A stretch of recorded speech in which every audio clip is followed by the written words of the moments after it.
Alright, settle in, friend. Let's step back in time, way back, to the era we often call the medieval period. Think castles, knights, maybe even a dragon or two. But also, think about what life really felt like for the people who lived back then. It's easy to get caught up in the romantic images we see in movies and books, but beneath all the shining armor and grand feasts, there was a whole world of struggles and uncertainties, especially when it came to things like, well, feeling okay. You see, when we talk about mental health today, we have all sorts of terms and categories: anxiety, depression, schizophrenia, bipolar disorder, a whole spectrum of conditions we recognize and try to understand. But in the medieval world, things were, say, little different. A lot different, actually. So before you get comfortable, take a moment to like the video and subscribe, but only if you genuinely enjoy what I do here, and let me know in the comments where you're tuning in from and what time it is for you. It's always fascinating to see who's joining us from around the world. Now dim the lights, maybe turn on a fan for that soft background hum, and let's ease into tonight's journey together. Imagine trying to explain what anxiety feels like to someone who's never even heard the word, someone whose understanding of the human mind is based on ideas that to us might seem a bit strange. That's kind of the situation we're dealing with. They didn't have brain scans or therapy sessions. They didn't have the scientific vocabulary to describe the complex workings of the mind. So how did they understand things like sadness, fear, or unusual behavior? Well, picture a world steeped in superstition, where the line between the natural and the supernatural was blurred. A world where God, demons, and the alignment of the planets were seen as having a direct impact on everyday life. A world where medical knowledge was often mixed with folklore and religious beliefs. That's the world where medieval people tried to make sense of what we now call mental health. Think about it this way. If someone was acting strangely, talking to themselves, or experiencing extreme mood swings, the explanation probably wasn't going to be a chemical imbalance in the brain. Instead, people might assume they were possessed by a demon, being punished by God for their sins, or perhaps suffering from an imbalance of the body's humors. More on that in a bit. It's a world where whispers and shadows play a big role, where privacy isn't really a thing, and where unusual behavior is almost always noticed. There wasn't a lot of room to just be different. And this isn't just about a lack of scientific knowledge, it's about a whole different way of seeing the world. Their understanding of the human body, of cause and effect, was completely different. So the way they approached mental and emotional struggles was also fundamentally different. This lack of understanding, unfortunately, led to a lot of stigma, fear, and mistreatment. People who were struggling with mental health issues were often ostracized, misunderstood, and sometimes even persecuted. Imagine the fear and isolation they must have felt. It's a sobering thought, isn't it? Now, it's not like everyone in the Middle Ages was completely clueless. There were definitely people who tried to help those who were suffering. Families often took care of their own, and some religious orders provided sanctuary and support. There were also folk healers and wise women who offered herbal remedies and other treatments. But even with these efforts, the overall understanding of mental health was limited, and the care available was often, well, not exactly what we'd call effective today. So as we journey into this exploration of mental health in the medieval world, it's important to keep a few things in mind. First, we need to be careful about judging the past by today's standards. It's easy to look back and say they were so ignorant, but it's crucial to remember that they were doing the best they could with the knowledge and resources they had. Second, we need to approach this topic with empathy and understanding.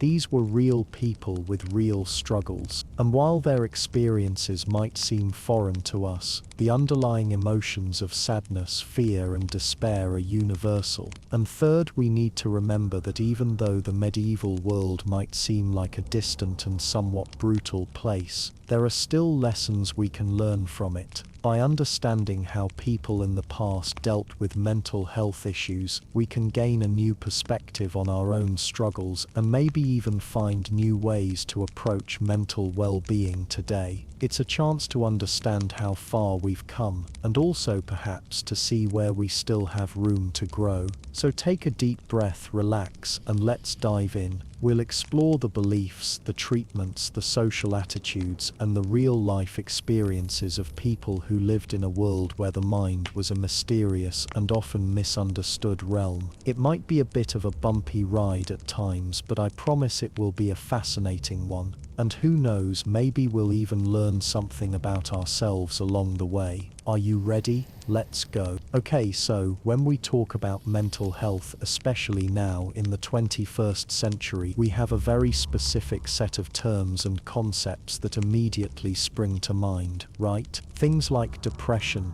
anxiety, schizophrenia, bipolar disorder. We have diagnostic criteria, treatment protocols, a whole industry built around understanding and addressing these conditions. But what happens when we try to apply these modern frameworks to a period as vastly different as the Middle Ages? It's like trying to fit a square peg into a round hole. The first thing to remember is that the very idea of mental health as a distinct category of health, separate from physical well-being, simply didn't exist in the same way back then. There wasn't this clear-cut division we have today. Instead, people's overall state of being, their physical ailments, their emotional experiences, their spiritual beliefs, all of it was interwoven. So how did medieval people describe what we might now recognize as mental health issues? Well, they used different language, framed by different understandings of the world. There was no DSM-5, no internationally recognized classification of mental disorders. Instead, they relied on a mix of observation, folklore, religious beliefs, and the prevailing medical theories of the time, most notably the theory of the four humours, which we'll get into later. Instead of diagnoses, you might hear descriptions of certain states or afflictions. For instance, someone exhibiting symptoms of depression might be described as suffering from melancholy. Not just feeling sad, but an actual imbalance in the body, specifically an excess of black bile. The term melancholy comes from the Greek melas kol, meaning black bile. And it wasn't just sadness. Melancholy could encompass a whole range of symptoms, including listlessness, a lack of motivation, social withdrawal, even suicidal thoughts. It's a much broader term than our modern understanding of clinical depression. Then there's mania, which often presented as uncontrolled energy, irrational behavior, even violence. This wasn't necessarily seen as a separate condition, but potentially as an extreme manifestation of other imbalances or external influences. Another common term was frenzy, often used to describe episodes of rage, agitation, or hallucinations. Think of a person literally driven to madness, perhaps by grief, fear, or even demonic influence. The concept of folly or simplicity was frequently applied to individuals who appeared to have intellectual disabilities or developmental delays. The terms carried less of the clinical weight we might associate with them today, and were often linked to religious or philosophical ideas about the nature of the soul. These individuals often occupied a unique space in medieval society, sometimes pitied, sometimes feared, and sometimes even seen as touched by God. It's really important to remember that in the medieval mindset, these conditions weren't necessarily seen as solely biological or psychological. They were often interpreted through a spiritual lens. Sin, demonic possession, or divine punishment were all plausible explanations for unusual or disturbed behavior. If someone was experiencing hallucinations, it might be attributed to seeing visions sent by God or being tormented by demons. If someone was overcome with uncontrollable anger, it might be seen as a sign of moral failing or the influence of evil. The point is, the language used to describe these experiences was deeply intertwined with the prevailing worldview of the time, a worldview steeped in religion, superstition, and a very different understanding of the human body and mind. It's also very important to remember context because things like PTSD weren't known about. For example, someone returning from a brutal war or after having lost his whole family would have been considered a sad case, and their behavior, which we would now recognize as the effects of trauma, were seen as a normal reaction to very sad circumstances. This doesn't mean it wasn't treated, just that what treatments were utilized were very different. So as we delve deeper into this topic, let's try to avoid imposing our modern categories onto the past. Instead, let's try to understand how medieval people themselves perceived and responded to what we might now call mental health challenges. This means paying attention to the words they used, the beliefs they held, and the social context in which these experiences unfolded. It will help us better understand what they considered normal or abnormal, and ultimately give us a more nuanced understanding of mental health in the Middle Ages. It's really not like anything we have today. And remember too that most people were illiterate and relied on oral tradition and stories passed down in the family to explain things, and that's where a lot of the fear and superstition grew out of. It was just a misunderstanding.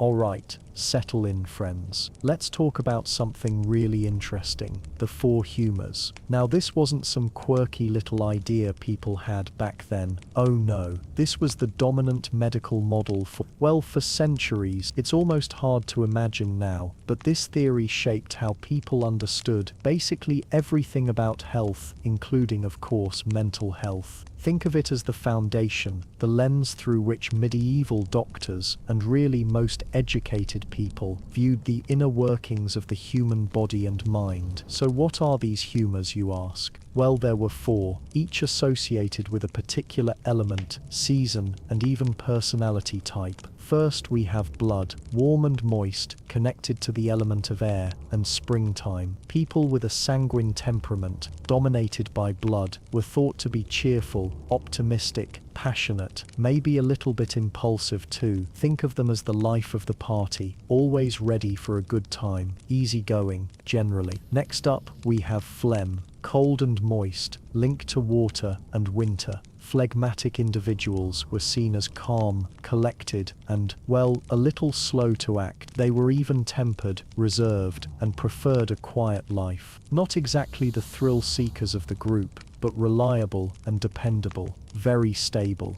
Then there's yellow bile, also known as choler, warm and dry, associated with fire and summertime. Choleric types were considered ambitious, energetic, and, well, a little quick-tempered. They could be assertive, even aggressive, driven by a strong will. You know, the kind of person who gets things done, but maybe rubs a few people the wrong way in the process. And finally, we have black bile, or melancholia. Cold and dry, connected to earth and autumn. Melancholic individuals were often seen as thoughtful, introspective, and prone to sadness. Creative, artistic, but also, well, prone to brooding and feeling down. They felt things deeply, you know, very sensitive. Now, the key to good health, according to this theory, was balance, a perfect equilibrium of these four humours. When things were out of whack, that's when problems arose. And this is where things get really interesting when we start thinking about mental health. Because if you had too much of one humour, it could supposedly affect your mind. For example, too much black bile. That, my friend, was thought to cause melancholy, which, as you might guess, is where we get the word melancholy from. Symptoms of melancholy, according to medieval physicians, included sadness, depression, loss of appetite, insomnia, and even suicidal thoughts. They believed the excess black bile literally weighed down the spirit, casting a dark shadow over everything.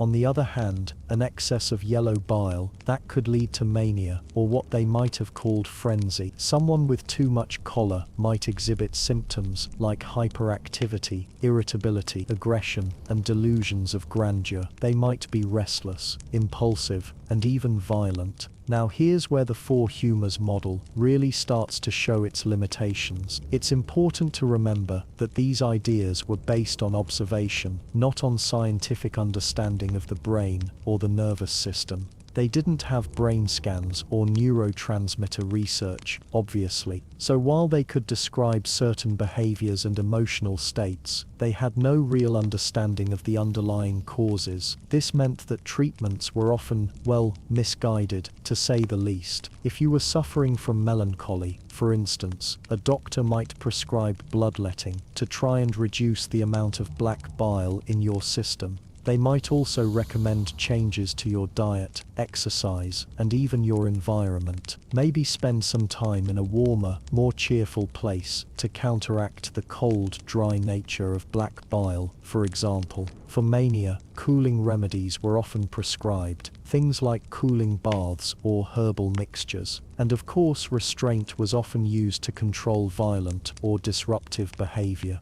Because if someone's acting out of control, you need to keep them, and everyone around them, safe. But here's the thing, while some of these treatments might have provided temporary relief, a soothing bath can certainly calm someone down. Regardless of their humoral balance, they didn't address the root causes of the problem, and in some cases, like bloodletting, they could actually do more harm than good. Now it's easy to look back at the Four Humors theory and dismiss it as archaic and unscientific. And well, it is archaic and unscientific. But it's important to remember that this was the best understanding they had at the time. It was a framework for making sense of complex and often frightening conditions. And in a world without modern medicine, that was something. Plus, the Four Humors theory wasn't just about medicine. It permeated art, literature, and even social interactions. People thought about themselves and others in terms of these humors. It shaped their understanding of personality, behavior, and even the world around them.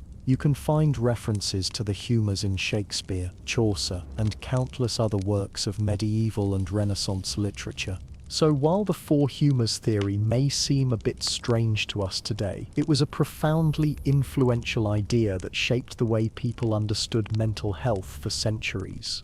It reminds us that our understanding of the mind is always evolving, and that what seems like common sense today may seem completely outdated in the future.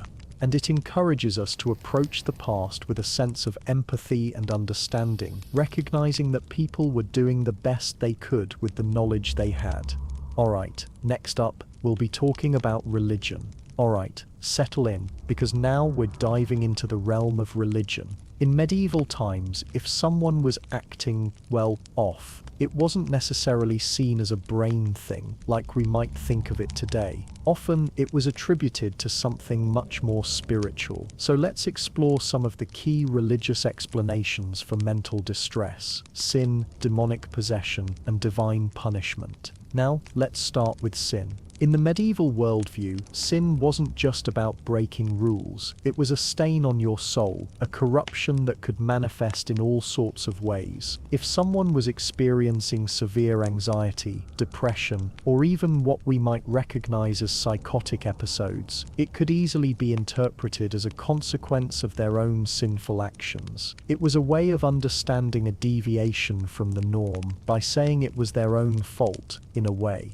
Think about it like this. The prevailing belief was that God had established a natural order, both in the cosmos and in human behavior. Straying from that order, engaging in sinful thoughts or deeds, disrupted that harmony and opened the door to, unpleasantness. And this unpleasantness could absolutely manifest as mental and emotional turmoil. So excessive pride, hubris, greed, lust, anger, gluttony, envy, or sloth. The 7 deadly sins were like cracks in your mental armor, allowing negativity to seep in. And it wasn't just about the big, obvious sins either. Even seemingly minor transgressions, if left unconfessed and unrepented, could fester and contribute to a growing sense of guilt and unease. Remember, the church held immense power and influence in medieval society, and the concept of sin permeated every aspect of life. So it's not hard to see how mental distress could easily be framed as a spiritual failing. Next, we have demonic possession.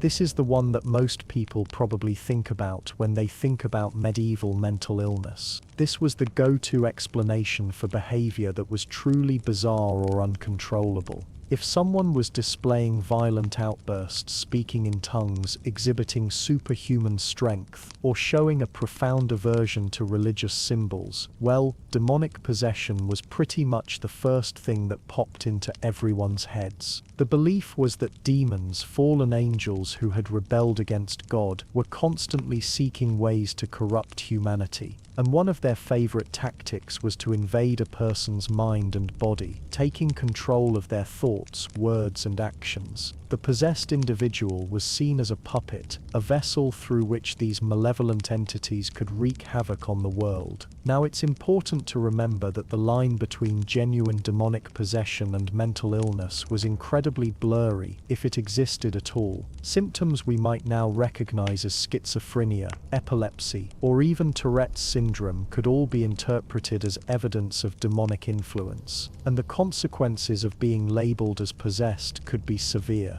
We're talking exorcisms, which could be incredibly violent and traumatic. We're talking isolation, shunning from the community. We're talking, in some cases, even death. The perceived reality of demons was so powerful that people would see what they expected to see. If they believed someone was possessed, they'd interpret even mundane actions through that lens, confirming their suspicions. It created a self-fulfilling prophecy, where the belief in demonic possession actually exacerbated the symptoms of whatever underlying condition the person might have been suffering from. Because, think about it, if you were living in a time when everyone believed in demons, how terrifying would it be to lose control of your own mind and body? It could be a feedback loop of terror and worsening condition. And finally, we have divine punishment. This was the idea that mental illness, along with other forms of suffering, could be a form of divine retribution for sins committed by the individual, their family, or even the entire community.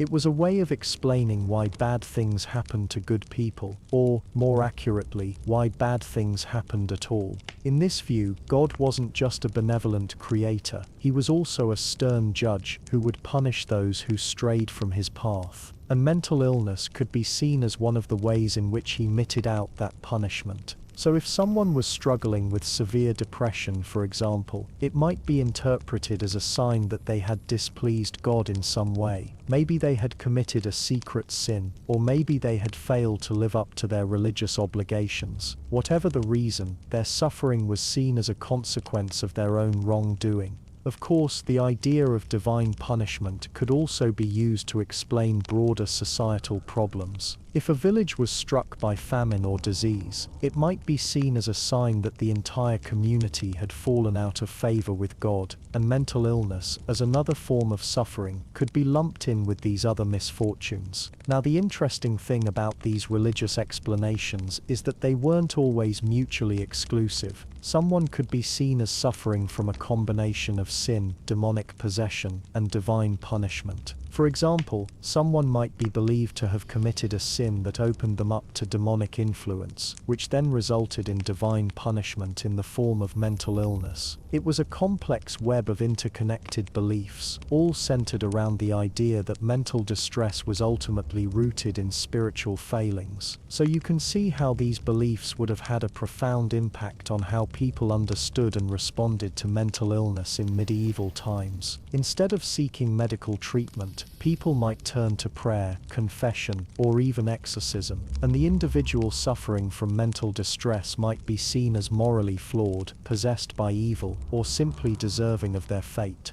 It's a far cry from the way we approach mental health today, isn't it? But it's important to understand these historical perspectives, to see how far we've come and how much further we still have to go. Alright, let's delve into the role the church played in understanding, or perhaps misunderstanding, mental health during the medieval period. Now, before we get started, it's important to remember that the line between physical ailment, spiritual affliction, and what we'd now classify as mental illness was, well, incredibly blurry. The church, being the dominant force in medieval society, held significant sway over explanations and treatments for all sorts of suffering, both visible and invisible. Think about it. For many, the church was the source of knowledge, comfort, and authority. It was the institution that interpreted the world, explained its mysteries, and offered solace in the face of hardship. So when someone exhibited behaviors that deviated from the norm, behaviors we might recognize today as symptoms of mental illness, it was often interpreted through a religious lens. This is where concepts like sin, demonic possession, and divine punishment came into play. And of course, the church had its own methods for dealing with these perceived spiritual maladies. Let's start with exorcism. This was, and in some circles still is, the practice of driving out evil spirits or demons from a person believed to be possessed. In the medieval period, exorcism was a pretty common response to certain behaviors, particularly those that seemed irrational, violent, or otherwise unnatural. If someone was experiencing hallucinations, fits of rage, or uncontrollable outbursts, it might be interpreted as evidence of demonic influence. The process of exorcism itself was usually conducted by a priest, and it often involved prayers, chanting, the use of holy relics like pieces of the true cross, if you could get your hands on one, and sometimes even the administration of blessed sacraments. The goal, of course, was to purify the afflicted individual and restore them to a state of spiritual well-being.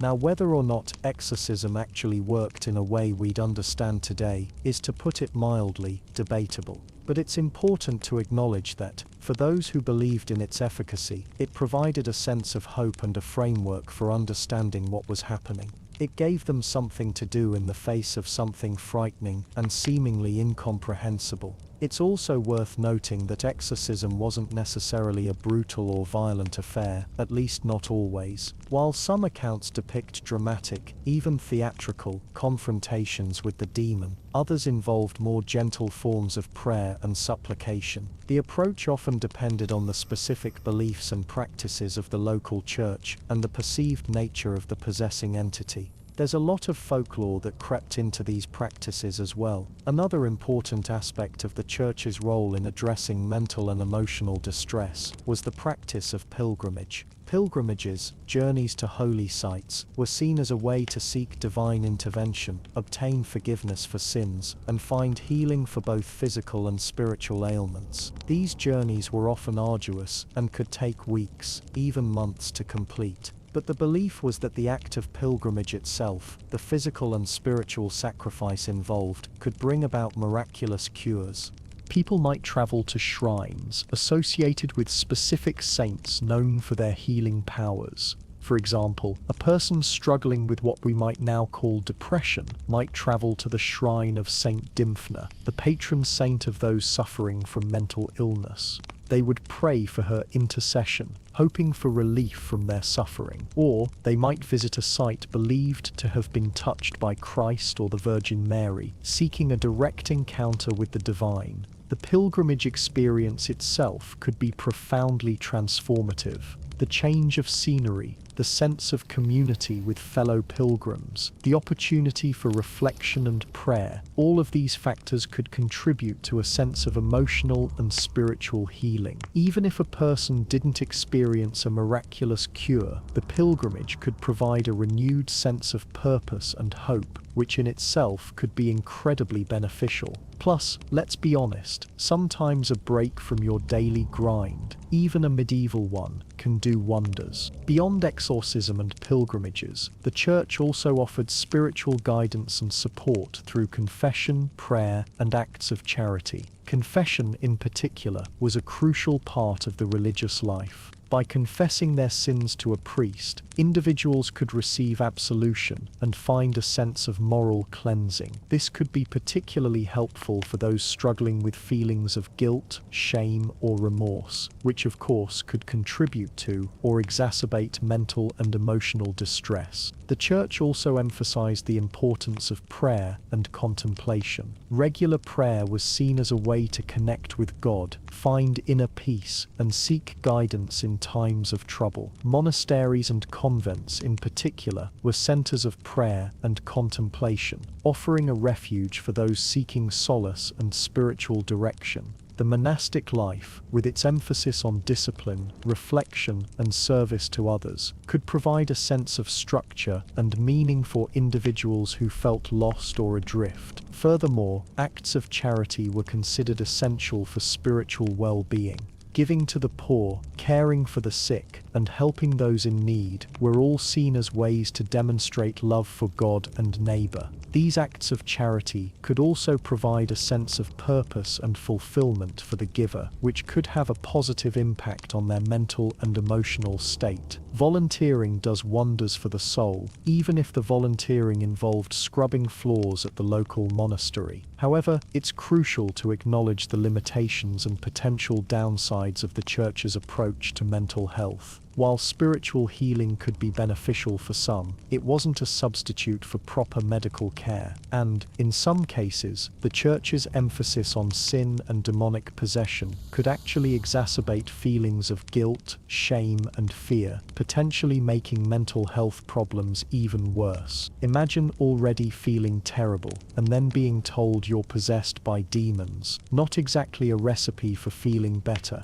Moreover, the Church's authority could be used to control and suppress individuals who challenged its doctrines or social norms. Women, in particular, were often vulnerable to accusations of witchcraft or heresy if they exhibited behaviors that were deemed unconventional or threatening. As we'll discuss later, mental illness could sometimes be used as a pretext for persecuting women who were seen as a threat to the established order. So, while the Church played a significant role in providing spiritual support and a framework for understanding mental health in the medieval period, it's important to approach its role with a critical and nuanced perspective. It was a complex institution with both positive and negative influences, and its impact on individuals struggling with mental and emotional distress was far from uniform. The lens of faith, though comforting to some, could also cast long, and sometimes dark, shadows. And as we continue our journey, we'll uncover how these shadows intertwined with the very real struggles of individuals living in a world so different, yet so similar, to our own. Alright, settle in friends, because now we're going to gently wade into the world of folk remedies and herbal treatments in medieval times. It's a fascinating, albeit sometimes misguided, peek into how people tried to heal themselves, and especially how they sought relief from mental and emotional distress. Now, before we dive in, let's remember that modern medicine as we know it was, well, non-existent. Instead of a trip to the pharmacy, people relied on knowledge passed down through generations, often within families, or from village healers, wise women,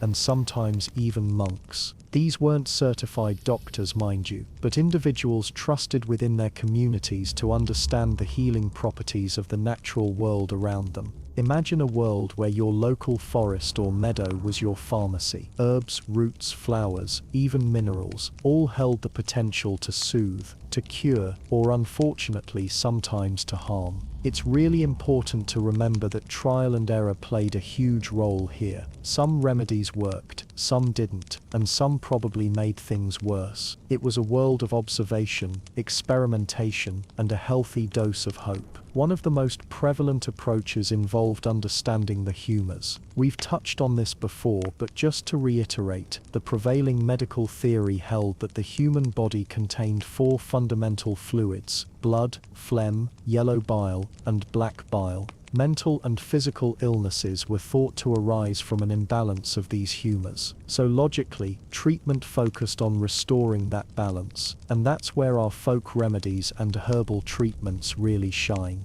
Specific herbs were believed to influence specific humors. For instance, if someone was suffering from melancholia, which we might recognize as depression today, it was often attributed to an excess of black bile. Treatments then focused on reducing that black bile. So what kind of herbs were used? Well, think of things like borage, which was believed to lighten the spirits and promote cheerfulness. It was often added to food or drink, like a medieval antidepressant, although its effectiveness is, well, debatable by today's standards. Then there was St. John's wort, which interestingly, we still recognize today as a potential treatment for mild depression. It's fascinating to see some of these connections spanning centuries, isn't it? Other herbs like lavender were used for their calming and relaxing properties. It might be added to bath water, burned as incense, or even sewn into pillows to promote restful sleep and alleviate anxiety. Chamomile, another familiar friend, was used in a similar way, known for its gentle soothing effects. But it wasn't just about inducing calm. Sometimes the goal was to stimulate the body or mind. Rosemary, for example, was thought to improve memory and cognitive function. People might chew on rosemary leaves, drink rosemary tea, or wear rosemary garlands, particularly students preparing for exams, a very early form of a study aid. Beyond herbs, there were other natural substances that found their way into folk remedies. Honey was valued for its healing properties and used in countless concoctions. Certain stones or minerals were believed to possess therapeutic powers, often worn as amulets or ground into powders to be ingested.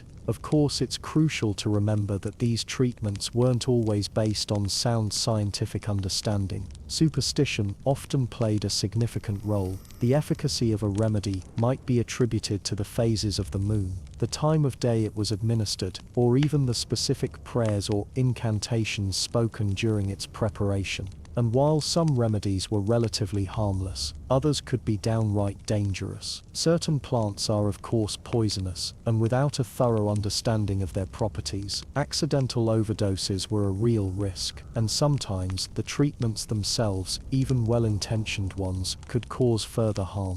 Think about it. Without proper sanitation, hygiene, or understanding of germ theory, something as simple as preparing an herbal tea could introduce harmful bacteria. Plus, many of these remedies were administered alongside practices like bloodletting, which, as we'll discuss later, was intended to balance the humors but often weakened the patient further. It's easy for us, sitting here in the 21st century with our advanced medical knowledge, to dismiss these folk remedies as primitive or ineffective. But it's important to remember that they were often the only options available. These treatments represented a genuine effort to alleviate suffering and promote well-being in a world where mental and emotional distress were poorly understood.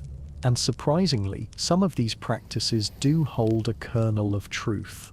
Modern science has validated some of the traditional uses of certain herbs. We know that St. John's wort can have an antidepressant effect, that lavender can be calming, and that chamomile can promote relaxation. So while the medieval understanding of mental health and the mechanisms behind these remedies may have been limited, the underlying instinct to seek solace and healing from the natural world was a profoundly human one. It's a reminder that even in the absence of sophisticated medical interventions, people have always sought ways to ease their suffering and find a path towards wholeness. These folk remedies and herbal treatments weren't just about physical healing, they were also about providing comfort, hope, and a sense of control in a world that often felt chaotic and unpredictable. They represent a fascinating chapter in the history of mental health care, a testament to human ingenuity and resilience in the face of adversity. And they remind us that even in the darkest of times, people have always sought ways to heal, to soothe, and to find moments of peace. So if there were no formal psychiatric hospitals, where exactly did individuals experiencing mental health challenges end up in the medieval world? It's a question that paints a rather complex and often unsettling picture, doesn't it? The answer, in short, is that they resided pretty much everywhere, scattered throughout the fabric of medieval society, woven into its very texture.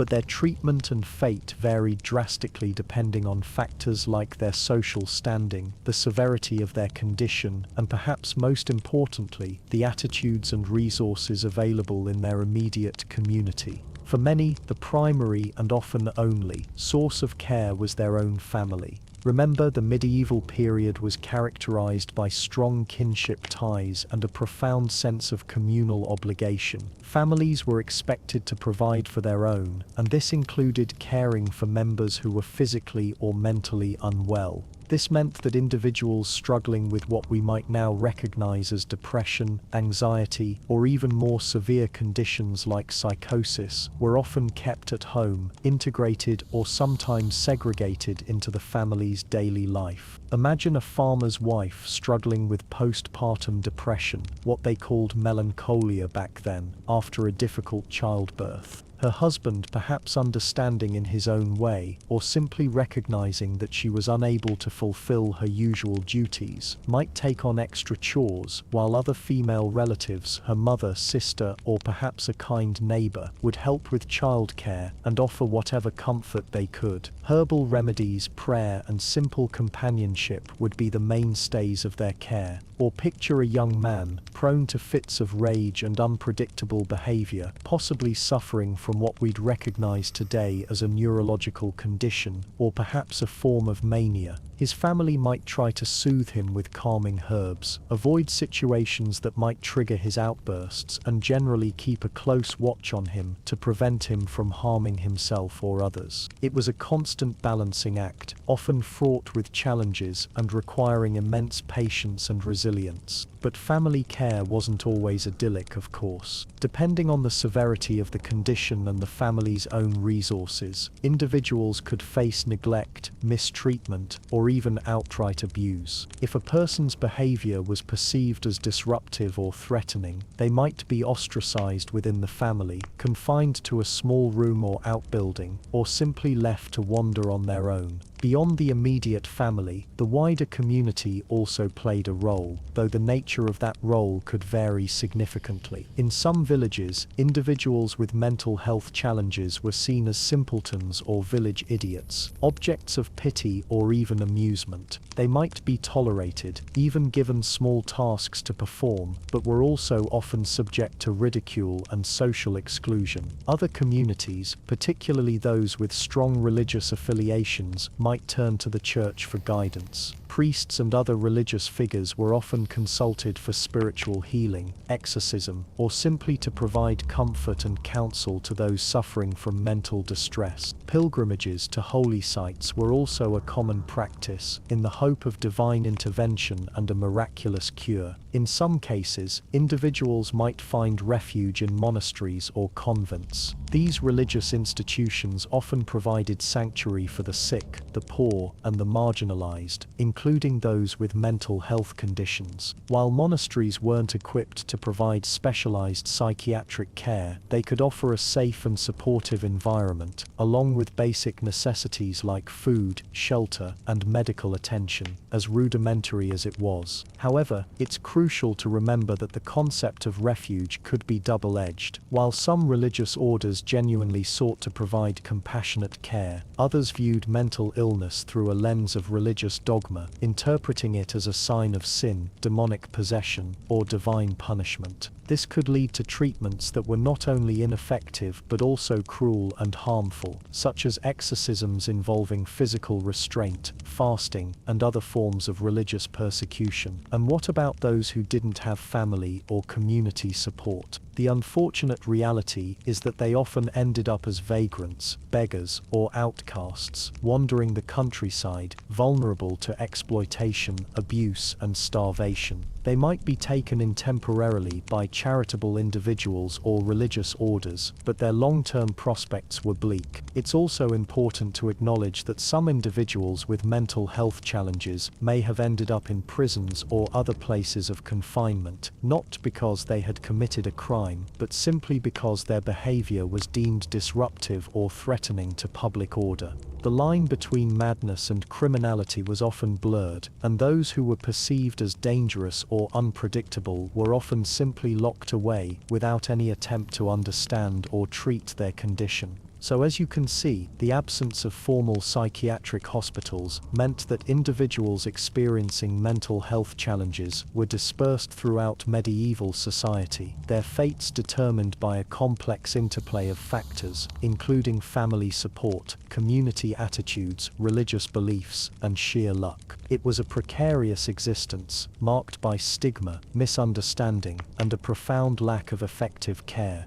It's a sobering reminder of how far we've come in our understanding and treatment of mental illness, and a powerful incentive to continue striving for a more compassionate and inclusive world. Okay, let's gently explore the heartwarming reality of family and community support in medieval times. It's easy to picture the era as relentlessly grim, and while life was certainly hard, the absence of formal mental health institutions meant something very important. The burden and the opportunity for care fell squarely on the shoulders of families and the communities they lived within. Think about it for a moment. There were no hospitals, no therapists' offices as we know them. So, when someone started acting strangely, displaying what we might now recognize as symptoms of mental illness, who did they turn to? Most often, their own family, their parents, siblings, spouses. These were the first lines of defense, the primary caregivers in a world without formal structures.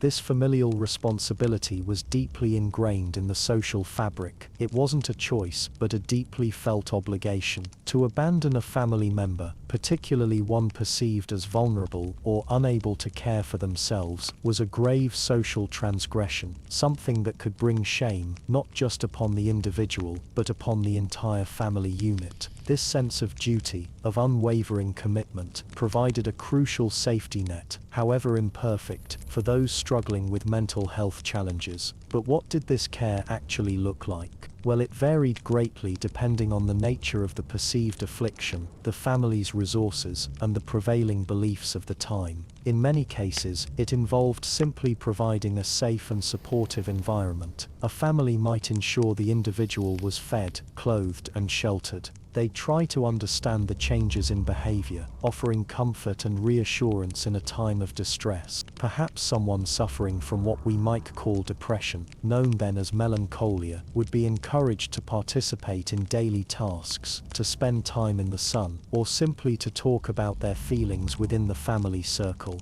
Of course, understanding was often limited by the medical theories of the time. Remember the four humours? An imbalance of blood, phlegm, yellow bile, and black bile was thought to be the root of all illness, physical and mental. So treatments might involve attempts to restore this balance through dietary changes, herbal remedies, or even bloodletting, methods that seem rather drastic to us now, but were considered legitimate medical interventions back then. Family members would diligently prepare special meals, brew herbal concoctions, and monitor the individual's condition, always guided by the best available, albeit flawed, knowledge.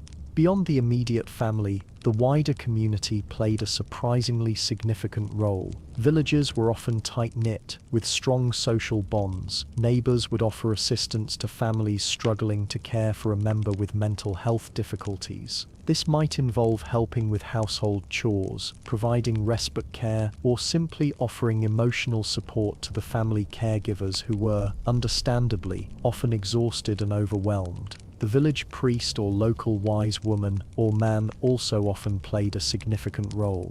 The priest, as a spiritual leader, might offer prayers, blessings, or even perform exorcisms in cases where demonic possession was suspected. The wise woman, often knowledgeable in herbal remedies and folk medicine, might offer alternative treatments based on local traditions and beliefs. They became trusted figures, a crucial source of guidance when navigating the complexities of mental distress. It's important to acknowledge that this community support wasn't always perfect, of course. Fear and superstition often played a role, especially when dealing with behaviors that were perceived as frightening or unpredictable. In some cases, individuals might be ostracized, mocked, or even subjected to cruel treatment based on misunderstandings and prejudice. However, it's also important to remember that compassion and empathy were also present, often outweighing the negative reactions. Think about the concept of the village idiot or simpleton. While the term itself is certainly derogatory by today's standards, the role these individuals played within their communities was often more complex than it seems. Often, rather than being shunned entirely, they were tolerated, even accepted, and given simple tasks to perform,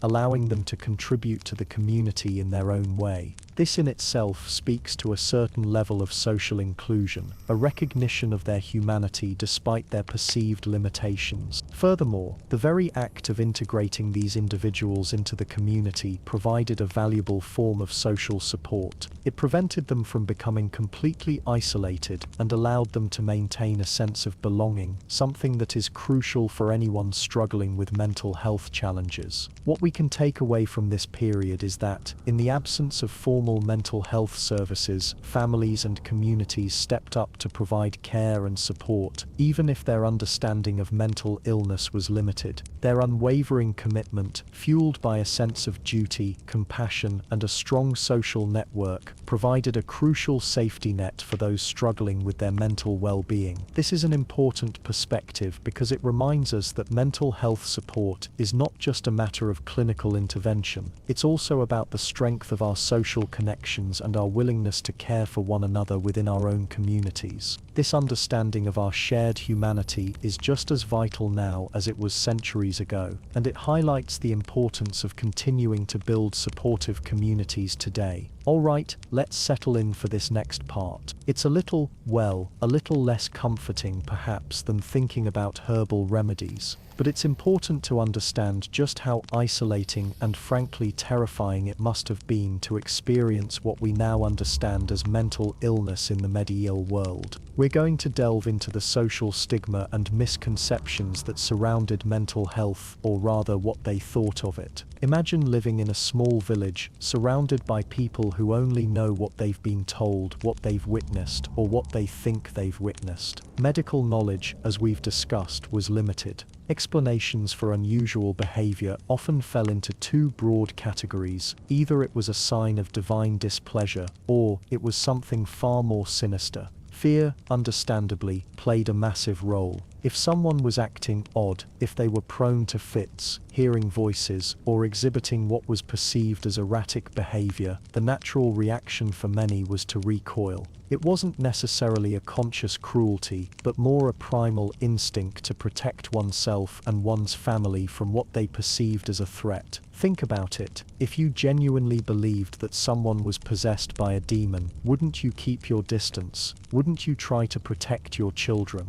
This fear was often fueled by superstition. Old wives' tales, folklore, and religious teachings all contributed to a climate of misunderstanding. Perhaps a local legend told of a cursed bloodline, explaining why a particular family seemed prone to madness, or maybe a traveling preacher spoke of the devil's influence on the weak-minded, further cementing the idea that mental illness was a moral failing or a sign of evil. These aren't just abstract ideas, they were deeply held beliefs that shaped how people interacted with each other. Now, the impact of these fears and superstitions was, it was devastating. Exclusion was rampant. Individuals exhibiting signs of mental illness were often ostracized from their communities. They might be shunned, ridiculed, or even physically abused. Imagine being denied basic necessities, being unable to find work, being forced to live on the margins of society, all because people were afraid of you. It paints a pretty bleak picture, doesn't it? Think about the logistics too. Where could these individuals go? There were no psychiatric hospitals, no support groups, no therapists. The closest they might get to care was being taken in by family, who even with the best intentions, often lacked the resources and understanding to provide adequate support, or they might be left to wander, becoming vagrants and outcasts, further reinforcing the negative stereotypes already surrounding them. The church, as we've touched upon, offered some solace through exorcism and pilgrimages, but these interventions were often rooted in the belief that mental illness was a spiritual problem, not a medical one. So while a successful exorcism might be seen as a miraculous cure, an unsuccessful one could further stigmatize the individual, branding them as irrevocably tainted by evil. And let's not forget the impact on the family. Imagine being the parent, sibling, or spouse of someone struggling with what we now recognize as mental illness. You would likely face not only the emotional burden of caring for your loved one, but also the social stigma associated with their condition. You might be blamed for their affliction, accused of harboring evil spirits in your home, or even face exclusion yourself. It was a heavy, heavy burden to bear, wasn't it? The absence of a clear understanding of the brain and its functions further compounded the problem. Without a scientific framework for understanding mental illness, it was all too easy to attribute it to supernatural causes or moral failings. People simply didn't know what else to think. And when people are afraid and ignorant, they often resort to judgment and cruelty. It's also important to remember the power dynamics at play. Those in positions of authority, whether religious leaders, local lords, or even family patriarchs, often reinforced these stigmas and misconceptions. Their pronouncements carried significant weight, shaping public opinion and influencing how individuals with mental illness were treated. So if a respected clergyman declared that a particular individual was possessed by a demon, that pronouncement could have devastating consequences. This climate of fear, superstition, and exclusion wasn't just about individual cases, it was woven into the very fabric of medieval society. It shaped laws, customs, and social interactions. It created a world where mental illness was something to be feared, hidden, and punished, rather than understood and treated with compassion. It's a difficult chapter to explore, but it's essential to understanding the long and often painful history of mental health. Because let's be honest, many of these stigmas and misconceptions, sadly, still linger today. While we've made significant progress in understanding and treating mental illness, we still have a long way to go in dismantling the prejudices that have been passed down through generations. And recognizing the roots of these prejudices, understanding where they came from, is a crucial step in creating a more compassionate and inclusive world for everyone. So that's why we take a deep breath and delve into it together. Alright, let's delve into something a little different, something a little more personal. When we talk about mental health in the medieval period, it's easy to get caught up in the broad strokes, the overarching theories and societal beliefs. But sometimes, the most illuminating way to understand a concept is to look at individual examples, real people struggling with these very real issues. So let's dim the lights a little and ease into our first case study. Royal madness, the afflictions of kings and queens. Now you might be thinking, royalty, what do they have to do with anything? Well, being a king or queen in the Middle Ages wasn't all crowns and castles, you know? It was a high-pressure job, demanding constant decision-making, navigating treacherous political landscapes, and bearing the weight of an entire kingdom on your shoulders. All that stress, combined with the medical limitations of the time, could, and often did, lead to significant mental health challenges. And because these individuals were constantly in the public eye, their struggles, however misunderstood, provide us with invaluable insights into how mental illness was perceived and dealt with during this era. Our first example is perhaps one of the most well-known King Charles VI of France, often referred to as Charles the Mad. Ruling in the late 14th and early 15th centuries, Charles's reign was marked by periods of severe mental instability. Imagine, if you will, the immense pressure on a young king to lead a nation embroiled in the 100 Years' War with England. This conflict, stretching for generations, created a constant state of turmoil, political intrigue, and economic hardship. Charles ascended the throne as a child, inheriting a legacy of war and instability.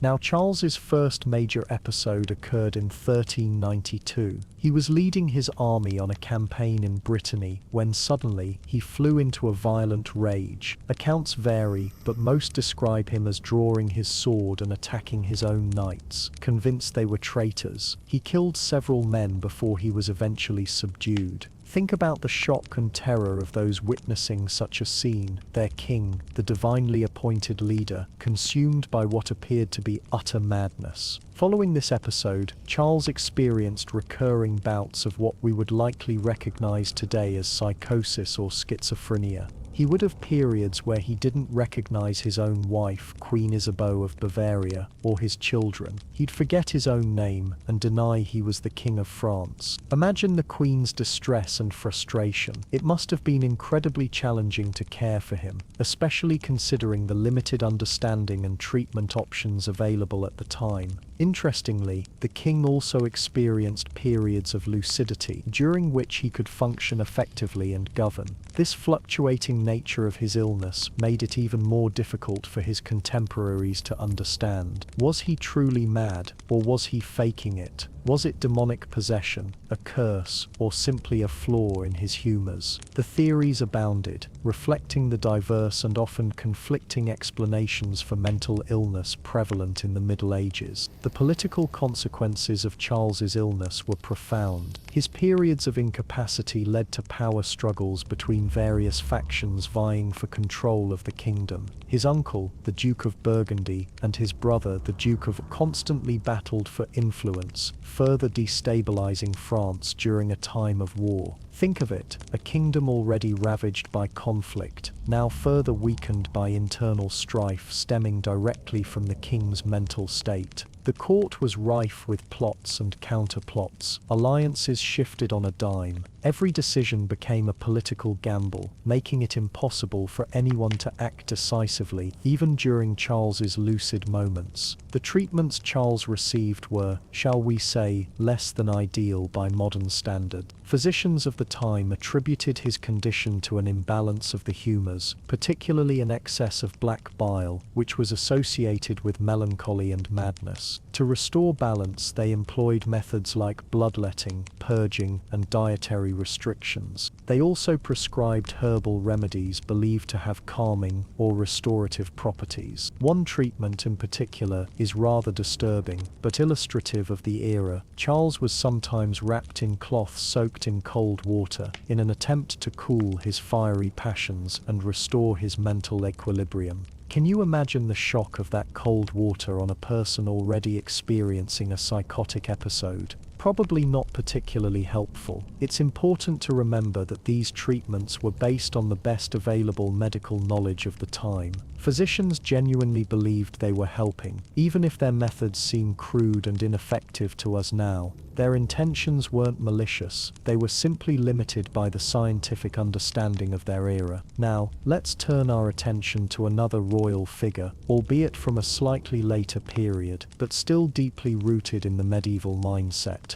Joanna of Castile, often known as Joanna the Mad. Joanna ruled Castile in the early 16th century, a time when the medieval world was slowly transitioning into the Renaissance. She was the daughter of the famous Catholic monarchs, Ferdinand and Isabella of Spain. Think of her daughter of powerful parents, wife of Philip the Handsome of Burgundy, and mother of Holy Roman Emperors, Charles V and Ferdinand III. She was, in short, royalty from birth, destined for a life of power and privilege. However, Joanna's life took a tragic turn after the death of her husband Philip. She became consumed by grief and displayed what many considered to be irrational behavior. Some historians believe she suffered from a severe form of depression or another mental illness, perhaps exacerbated by the political machinations of her father and son, who sought to control her kingdom. Her intense grief, her refusal to leave Philip's side, and her eccentric behavior were interpreted as signs of madness. Ferdinand, her father, used her alleged insanity as a pretext to rule Castile in her name. After his death, her son Charles V continued this pattern, effectively imprisoning Joanna for the rest of her life. She spent decades confined to a convent, isolated from the world and stripped of her power. The question of whether Joanna was truly mad or simply a victim of political manipulation is a matter of historical debate. Some argue that her grief and eccentricities were exaggerated to justify her removal from power. Others maintain that she suffered from a genuine mental illness, perhaps exacerbated by the stress and trauma she experienced. Regardless of the truth, Joanna's story highlights the vulnerability of women in positions of power during this period. Their mental state was often scrutinized and used as a tool to control them. Any deviation from societal norms could be interpreted as madness, leading to their marginalization and disempowerment. It's a sad and chilling lesson. The stories of Charles VI and Joanna of Castile offer a glimpse into the complex and often tragic reality of mental health in medieval times. These royal figures, despite their privilege and power, were not immune to the struggles that afflicted so many others. Their experiences serve as a reminder of the importance of understanding, compassion, and the ongoing need to challenge the stigmas surrounding mental illness, even centuries later. And with that thought, let's take a slow, deep breath and prepare to move on to our next case study. Alright, let's delve into a fascinating and often heartbreaking aspect of medieval life, the role of what were then called village idiots or simpletons. Now, this isn't about using outdated, offensive terms flippantly, but rather understanding how people with intellectual disabilities or developmental delays were perceived and integrated, or perhaps more accurately, attempted to be integrated into their communities.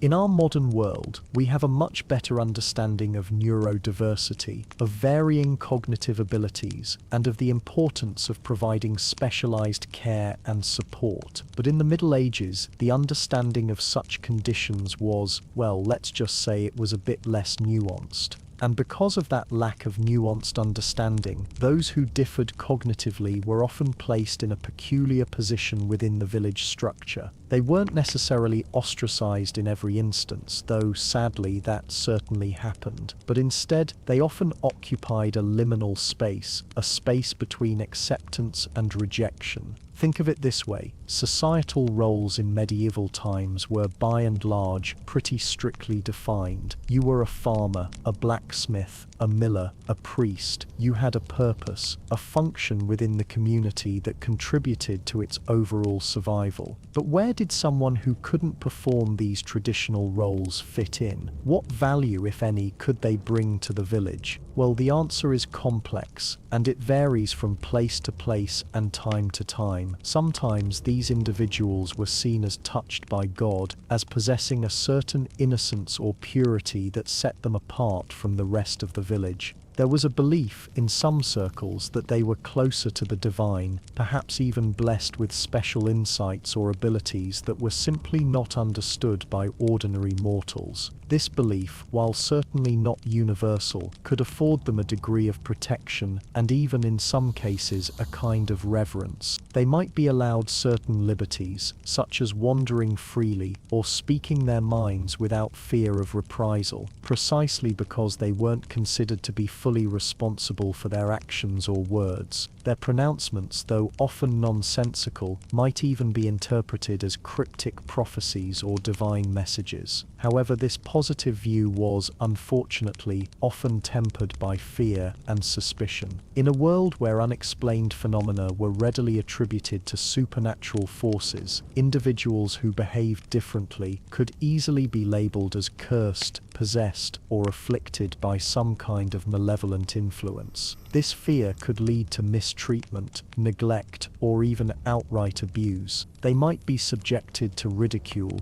exploitation, or simply ignored and left to fend for themselves. Family played a crucial role in determining the fate of these individuals. If a family was able and willing to care for a member with intellectual disabilities, they might be integrated into the household, performing simple tasks or simply being looked after. However, in poorer families or in cases where the disability was particularly severe, the burden of care could be overwhelming. In these situations, the individual might be left to the mercy of the community, relying on the kindness of strangers or the parish church for sustenance and shelter. And kindness, sadly, was not always forthcoming. The church, while offering some measure of support, was often limited in its capacity to provide adequate care. Parish priests might offer food, clothing, or shelter, but they lacked the resources and, frankly, the understanding to address the underlying needs of these individuals. Moreover, religious explanations for mental and cognitive differences often perpetuated harmful stereotypes and misconceptions. While some clergymen might view them with compassion, others might attribute their condition to sin, demonic possession, or divine punishment. Now let's talk about the practical implications. What kind of tasks might these individuals be given? Well, it varied greatly depending on their abilities and the needs of the community.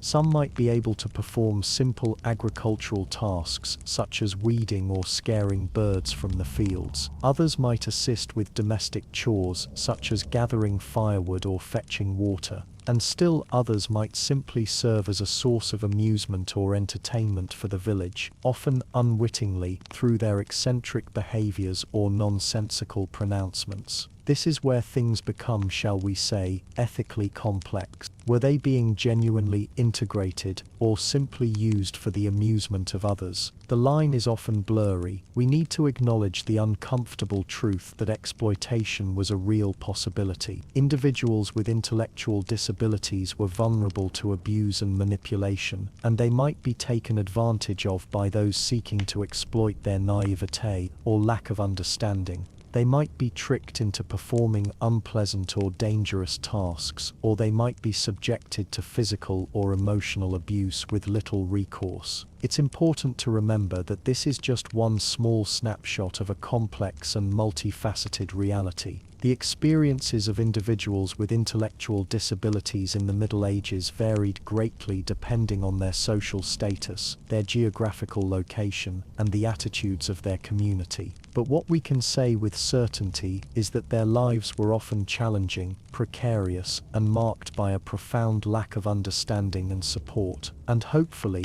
understanding all this will help us avoid similar mistreatment of anyone different today. Alright, let's delve into a particularly unsettling aspect of medieval views on mental health. The tragic intersection of mental illness and accusations of witchcraft, specifically focusing on women. It's a difficult topic, but important to understand. Now it's easy for us, sitting here in the 21st century, to look back and see the injustice, the sheer horror of these accusations, but let's try to, as best we can, understand the context of the time. A world steeped in superstition, religious fervor, and a profound lack of scientific understanding. In that world, unusual behavior, particularly in women, could be quickly misconstrued. The line between mental illness and demonic influence was, to put it mildly, incredibly blurry. If someone was exhibiting symptoms we might now recognize as schizophrenia, depression, or even just severe anxiety, people of the time might have seen something sinister, a devil at work. And women, sadly, were often the primary targets. Why women? Well, medieval society was, shall we say, not known for its progressive views on gender. Women were often seen as weaker, both physically and spiritually, more susceptible to temptation, more easily swayed by evil influences. This inherent bias made them easier targets for suspicion. An odd look, a whispered conversation, a herbal remedy passed down through generations, all of these could be twisted into evidence of witchcraft. Adding fuel to this fire was the widespread belief in the power of curses and maleficia, harmful magic. If crops failed, if livestock died, if someone fell ill unexpectedly, the blame often fell on a suspected witch. And again, women were disproportionately accused. But how did mental illness specifically play into these accusations? Let's imagine a woman, perhaps suffering from what we would now diagnose as postpartum depression after childbirth. The societal expectations of motherhood were incredibly high. A woman was expected to be overjoyed, nurturing, and endlessly patient. If instead she experienced profound sadness, anxiety, or even felt disconnected from her baby, it would be seen as deeply unnatural. Whispers would start. Something's not right with her, she's changed, and those whispers could quickly escalate or consider a woman with epilepsy. Seizures were terrifying and completely inexplicable to medieval minds. They might be interpreted as demonic possession, a sign that the woman was consorting with evil spirits. Imagine the fear and isolation she would experience. Even something as simple as social isolation could be misinterpreted. A woman who was naturally introverted, or who had experienced trauma that made her withdrawn, might be seen as secretive and suspicious. Her silence might be interpreted as guilt, as something to hide. And what about those who spoke out against the established order? A woman who questioned the authority of the church, or who challenged the social norms of the time, was likely to be labeled as rebellious, even heretical. And heresy, of course, was closely linked to witchcraft in the minds of many. Now, it's crucial to remember that not all women accused of witchcraft were mentally ill. Many were simply victims of circumstance, caught in the crosshairs of social anxieties and power struggles. But it's highly probable that a significant number of those accused were suffering from undiagnosed and untreated mental health conditions. Their symptoms, rather than being recognized as a medical issue, were interpreted as evidence of demonic influence. The consequences, of course, were horrific. Accusations of witchcraft often led to torture, forced confessions, and ultimately, execution. The accused were subjected to brutal methods designed to extract a confession, regardless of their innocence. Sleep deprivation, physical abuse, and psychological manipulation were all common tactics. Even if a woman managed to survive the initial accusations, the social stigma was often insurmountable. She would be ostracized from her community, shunned by her family and friends, and left to live a life of isolation and fear. This tragic chapter in history serves as a stark reminder of the dangers of ignorance, superstition, and the consequences of failing to understand and support those struggling with mental illness.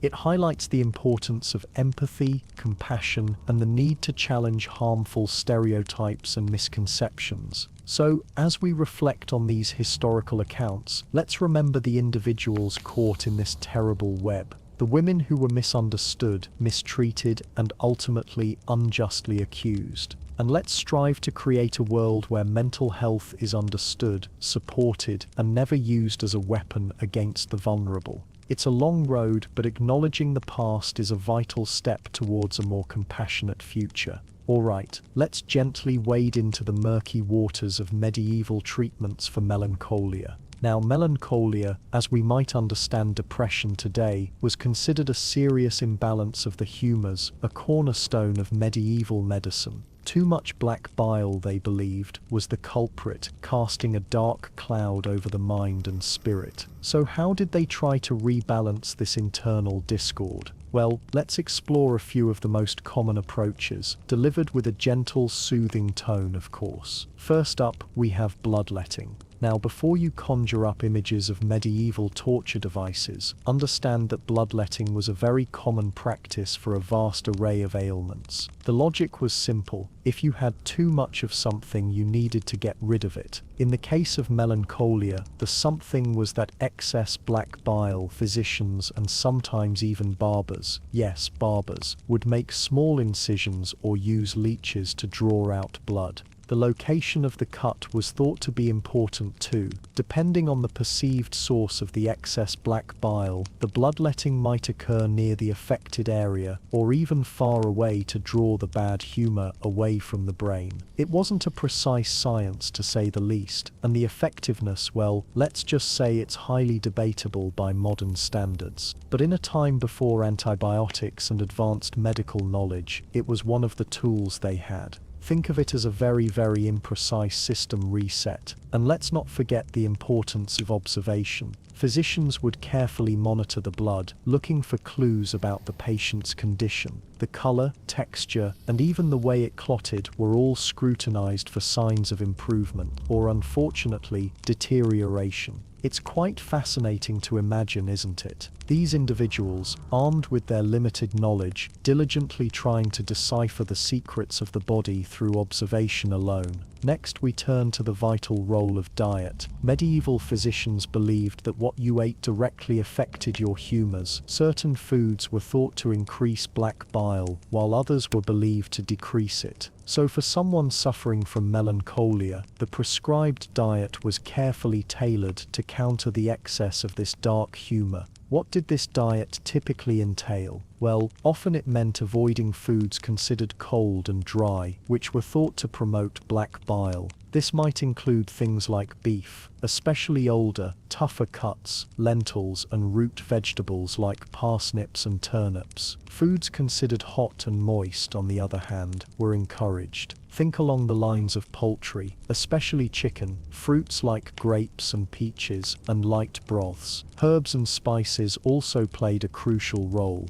Saffron, for example, was highly valued for its supposed ability to lighten the spirits and counteract melancholia. Other herbs like borage and rosemary were also believed to have beneficial properties. Think of it as medieval aromatherapy, but ingested rather than inhaled. The goal was to create a balance within the body through the careful selection and combination of foods. It was a holistic approach, in a way, even if the underlying principles were quite different from modern nutritional science. But the idea that food can affect mood is something we still recognize today, isn't it? Now, let's gently transition to perhaps the most universally appealing treatment: rest. In our modern always-on world, the idea of prescribing rest might seem almost revolutionary. But in medieval times, it was considered a cornerstone of healing, particularly for mental and emotional distress. The belief was that melancholia could be exacerbated by overwork, stress, and lack of sleep. So a period of quiet contemplation and relaxation was often prescribed. This wasn't just about sleeping in, though that was certainly part of it. Rest also involved creating a peaceful and calming environment. Think quiet rooms, away from the hustle and bustle of daily life. Perhaps a garden, filled with soothing sounds and pleasant scents. The goal was to minimize stimulation and allow the mind to quiet down. For the wealthy, this might mean retreating to a country estate or a monastery, where they could be cared for and surrounded by serenity. For those less fortunate, it might involve finding a quiet corner in their home,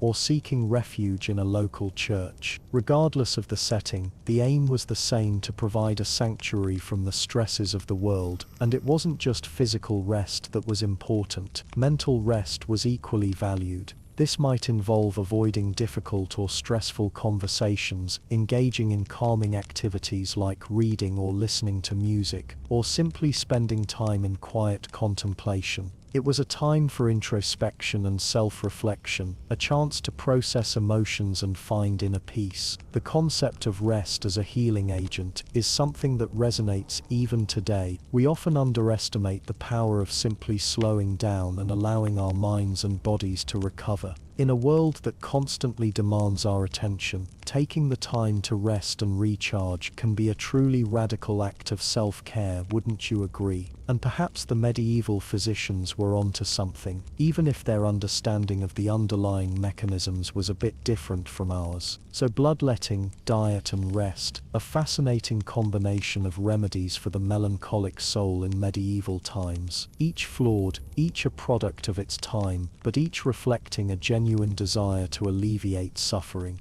Okay, let's delve into the world of medieval treatments for mania. Now, when we talk about mania today, we understand it as a distinct phase in conditions like bipolar disorder, characterized by elevated mood, increased energy, racing thoughts, and sometimes impulsive or reckless behavior. But back in the medieval period, the understanding of mania was, shall we say, a little less nuanced. It was often viewed as a state of intense excitement, agitation, or even violent frenzy. A deviation from the norm, certainly, but one explained through the lens of the dominant medical and religious beliefs of the time. So how did medieval physicians and healers attempt to quell this perceived madness of mania? Remember our friends, the four humors? Yeah, they're back. The prevailing theory dictated that mania was caused by an excess of heat and dryness in the body, specifically an overabundance of yellow bile or choler, sometimes influenced by black bile or melancholy.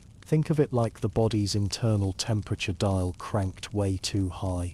The goal therefore was to cool the body and restore balance. One of the primary approaches was through cooling remedies. This often involved dietary adjustments. Forget your spicy medieval feasts, those were definitely out. Instead, sufferers of mania would be prescribed a bland, restrictive diet consisting of foods considered to have cooling properties. Think things like cucumbers, lettuce, melons, and barley water. These were believed to counteract the fiery excess within. Herbs like water lilies, violets, and mandrake root, used with extreme caution, of course given its potency, were also incorporated into potions and infusions, all in an effort to gently lower the body's metaphorical temperature. Bloodletting, a common practice for a wide range of ailments, was also sometimes employed. The idea was that by removing blood, you were also removing the excess humours, including the fiery choler that was believed to be fueling the manic state. However, bloodletting for mania was often approached with more caution than for conditions like melancholy, where it was more routinely prescribed. The concern was that excessive bloodletting could actually weaken the patient further, potentially leading to other complications. Think of it as a delicate balancing act, trying to remove the excess without causing further harm. Beyond dietary changes and herbal remedies, rest and tranquility were also considered crucial components of treatment. Now I know what you might be thinking, rest? For someone who's already bursting with energy. But the idea was that by creating a calm and peaceful environment, you could soothe the agitated mind and help to restore balance. This might involve isolating the individual from stimulating environments, providing them with quiet activities like reading or gentle music, and ensuring they had a safe and comfortable space to rest. Of course, in more severe cases of mania, when the individual posed a danger to themselves or others, restraint became a necessary, though often brutal, reality. This wasn't the kind of therapeutic restraint we might see in modern psychiatric settings. This was, well, it was far less humane. Restraint could involve physical confinement, such as being chained or locked in a room. Sometimes, specifically designed devices, rudimentary forms of straitjackets were used to restrict movement. These methods were obviously far from ideal, and they were often employed out of fear and desperation, rather than any real understanding of the underlying condition. It's important to remember that in the absence of effective medication or therapeutic interventions, restraint was often seen as the only way to protect both the individual experiencing mania and those around them. However, it's also crucial to acknowledge the inherent cruelty and potential for abuse that existed within these practices. We can only imagine the fear and distress experienced by those subjected to such harsh methods.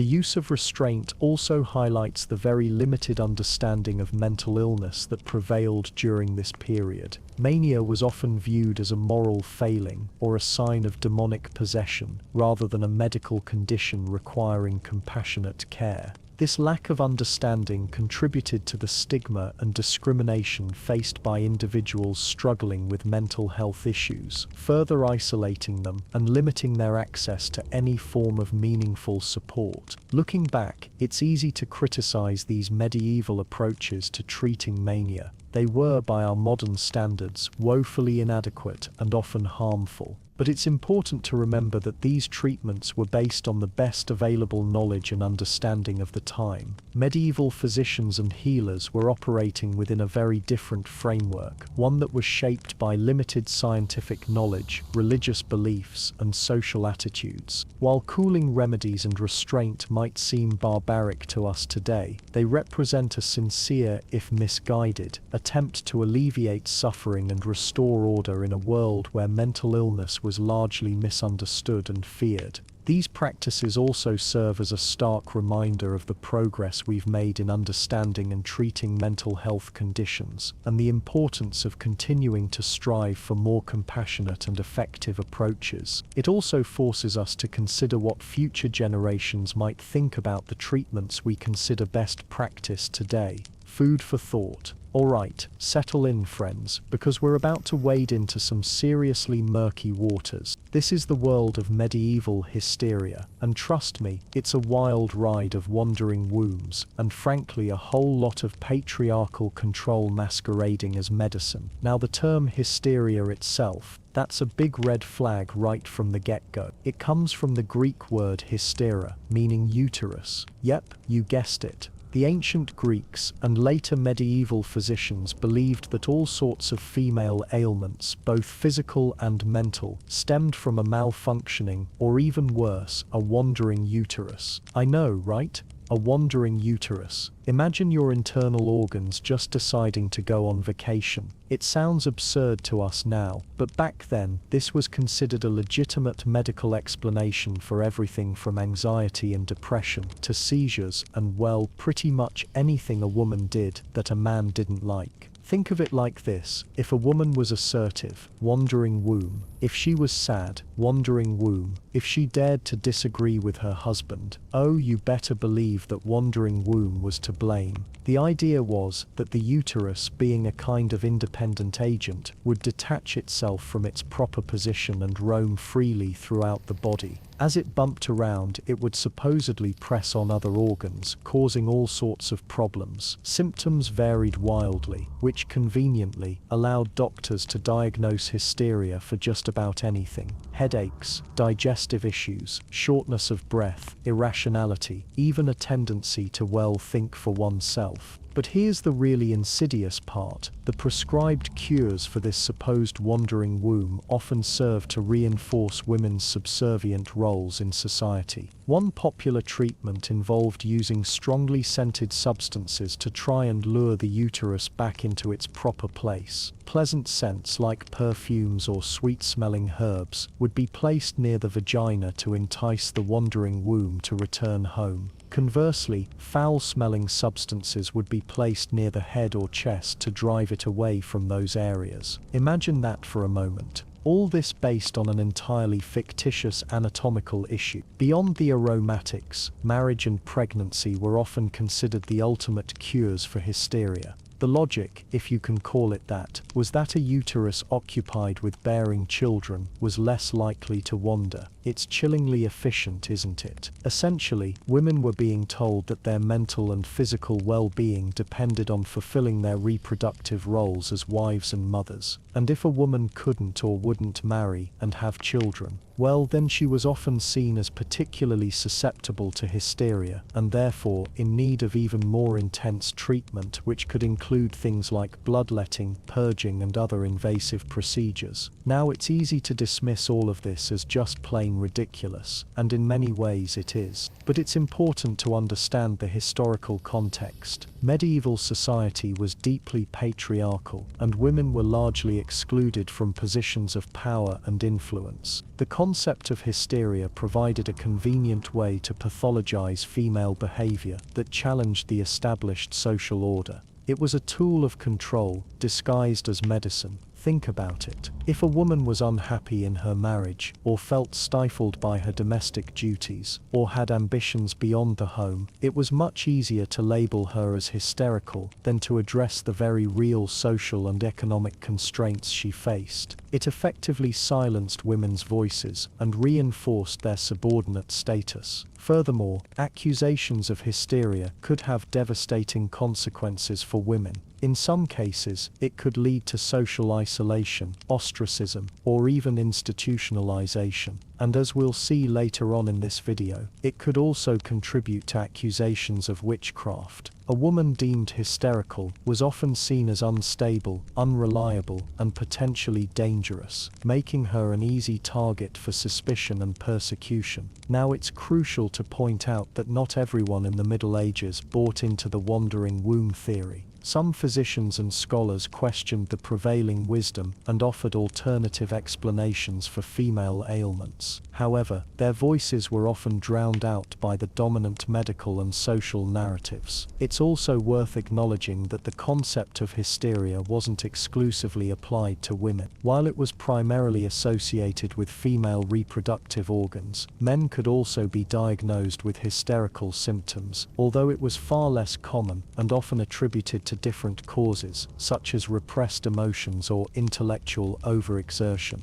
The legacy of hysteria is a complicated one. While the wandering womb theory has long been debunked, the term itself continued to be used in medical and psychological contexts well into the 20th century. And even though we no longer believe that a woman's uterus is responsible for her emotional state, the tendency to pathologize female emotions and behaviors persists in subtle ways even today. So what can we learn from all of this? Well, for one thing, it's a stark reminder of the dangers of letting social biases influence medical understanding. It shows us how easily pseudo-scientific explanations can be used to justify oppression and control, and it underscores the importance of listening to women's voices and taking their experiences seriously, rather than dismissing them as simply hysterical. It really makes you think, doesn't it? This isn't just about silly medical theories of the past. It's a lesson about how power, prejudice, and ignorance can combine to shape our understanding of mental health, and how that understanding can be used to harm and control vulnerable populations. So as we move forward, let's try to remember this chapter in history and strive for a more compassionate and equitable approach to mental health for everyone.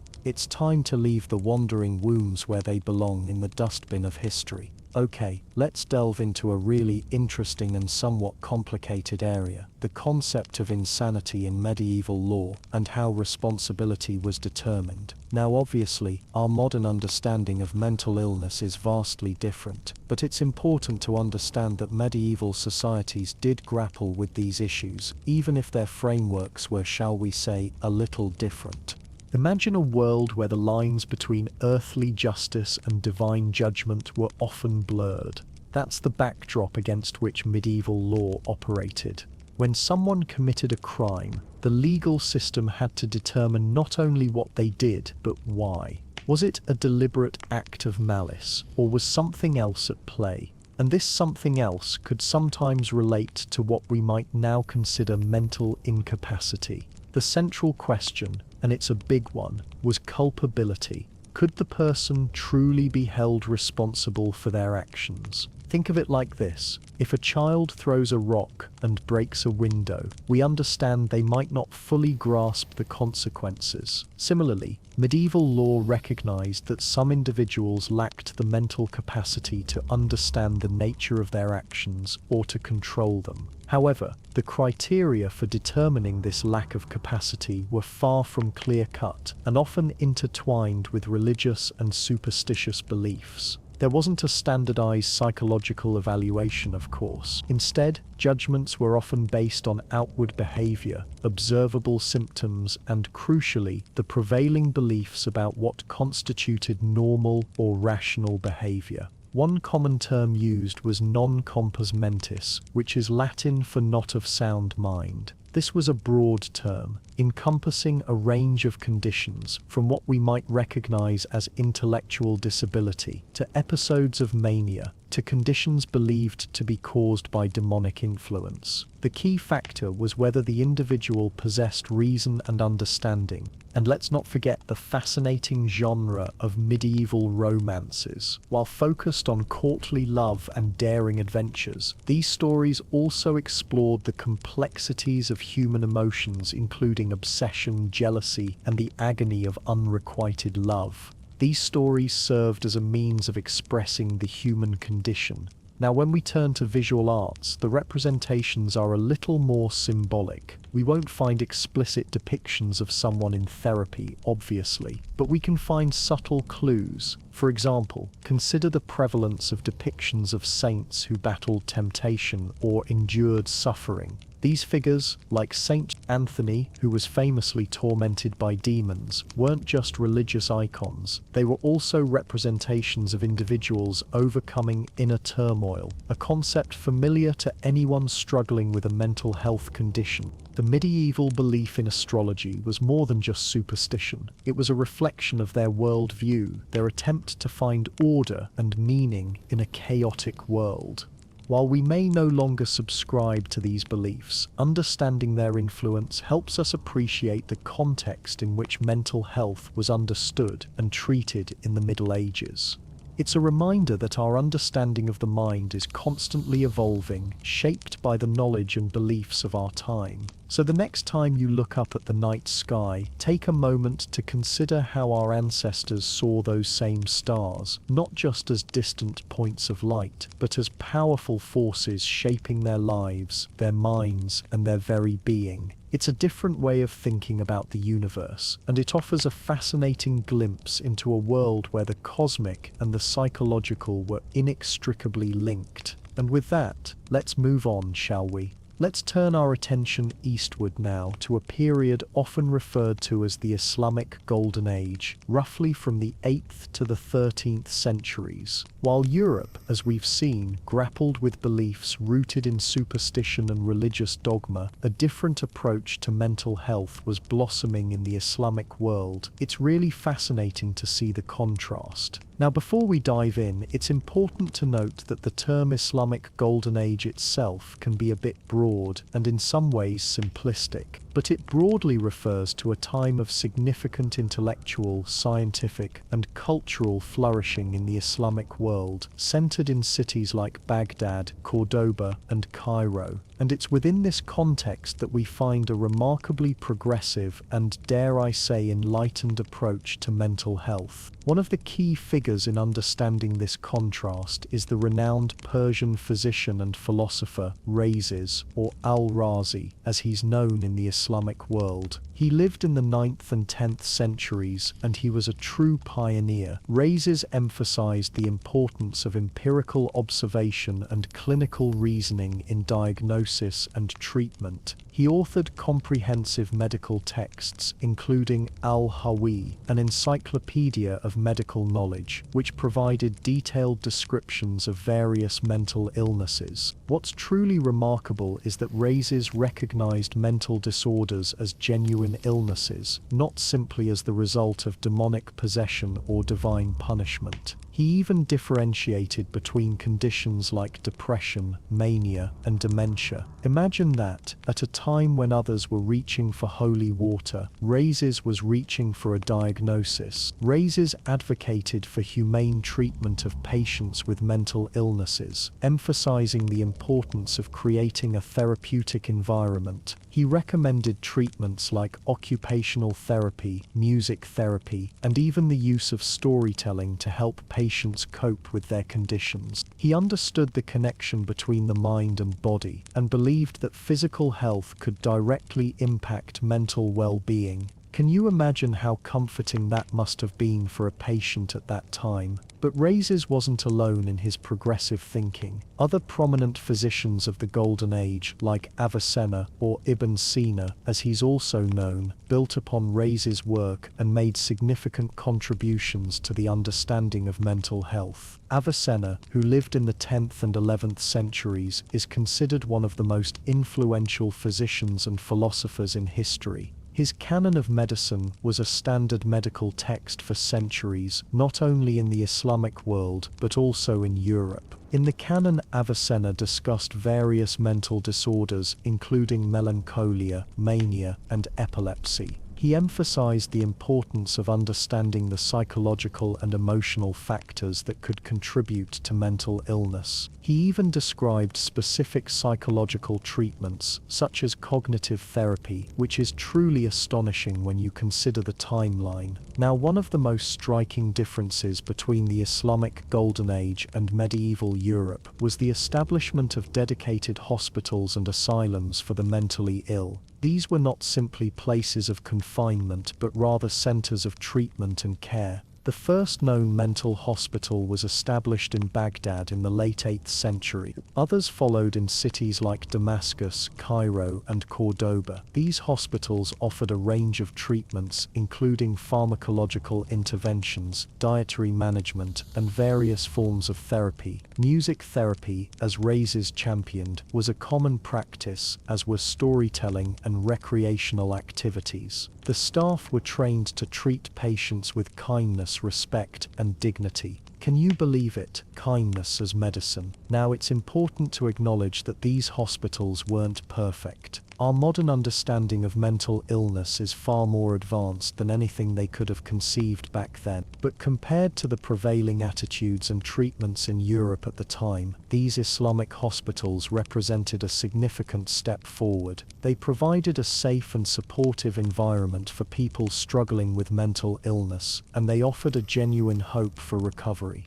This contrasts sharply with the prevailing attitudes in Europe, where mental illness was often seen as a sign of demonic possession or divine punishment, leading to social isolation, persecution, and often cruel and inhumane treatment. The emphasis on empirical observation, clinical reasoning, and humane treatment during the Islamic Golden Age laid the foundation for a more scientific and compassionate understanding of mental health. It's a chapter in history that often gets overlooked, but it offers a valuable lesson about the power of knowledge, empathy, and a willingness to challenge traditional beliefs. The care provided in these hospitals was revolutionary for its time. Consider the social implications as well. In a society that often stigmatized mental illness, the existence of these hospitals sent a powerful message that mental illness was a legitimate medical condition that deserved treatment and care. The Golden Age offers a potent reminder that societal attitudes and beliefs can have a profound impact on the way we understand and respond to mental health. And even in the darkest of times, there can be beacons of hope and progress. It's truly inspiring, isn't it? It's like a small light in the darkness, reminding us that compassion and understanding can always find a way.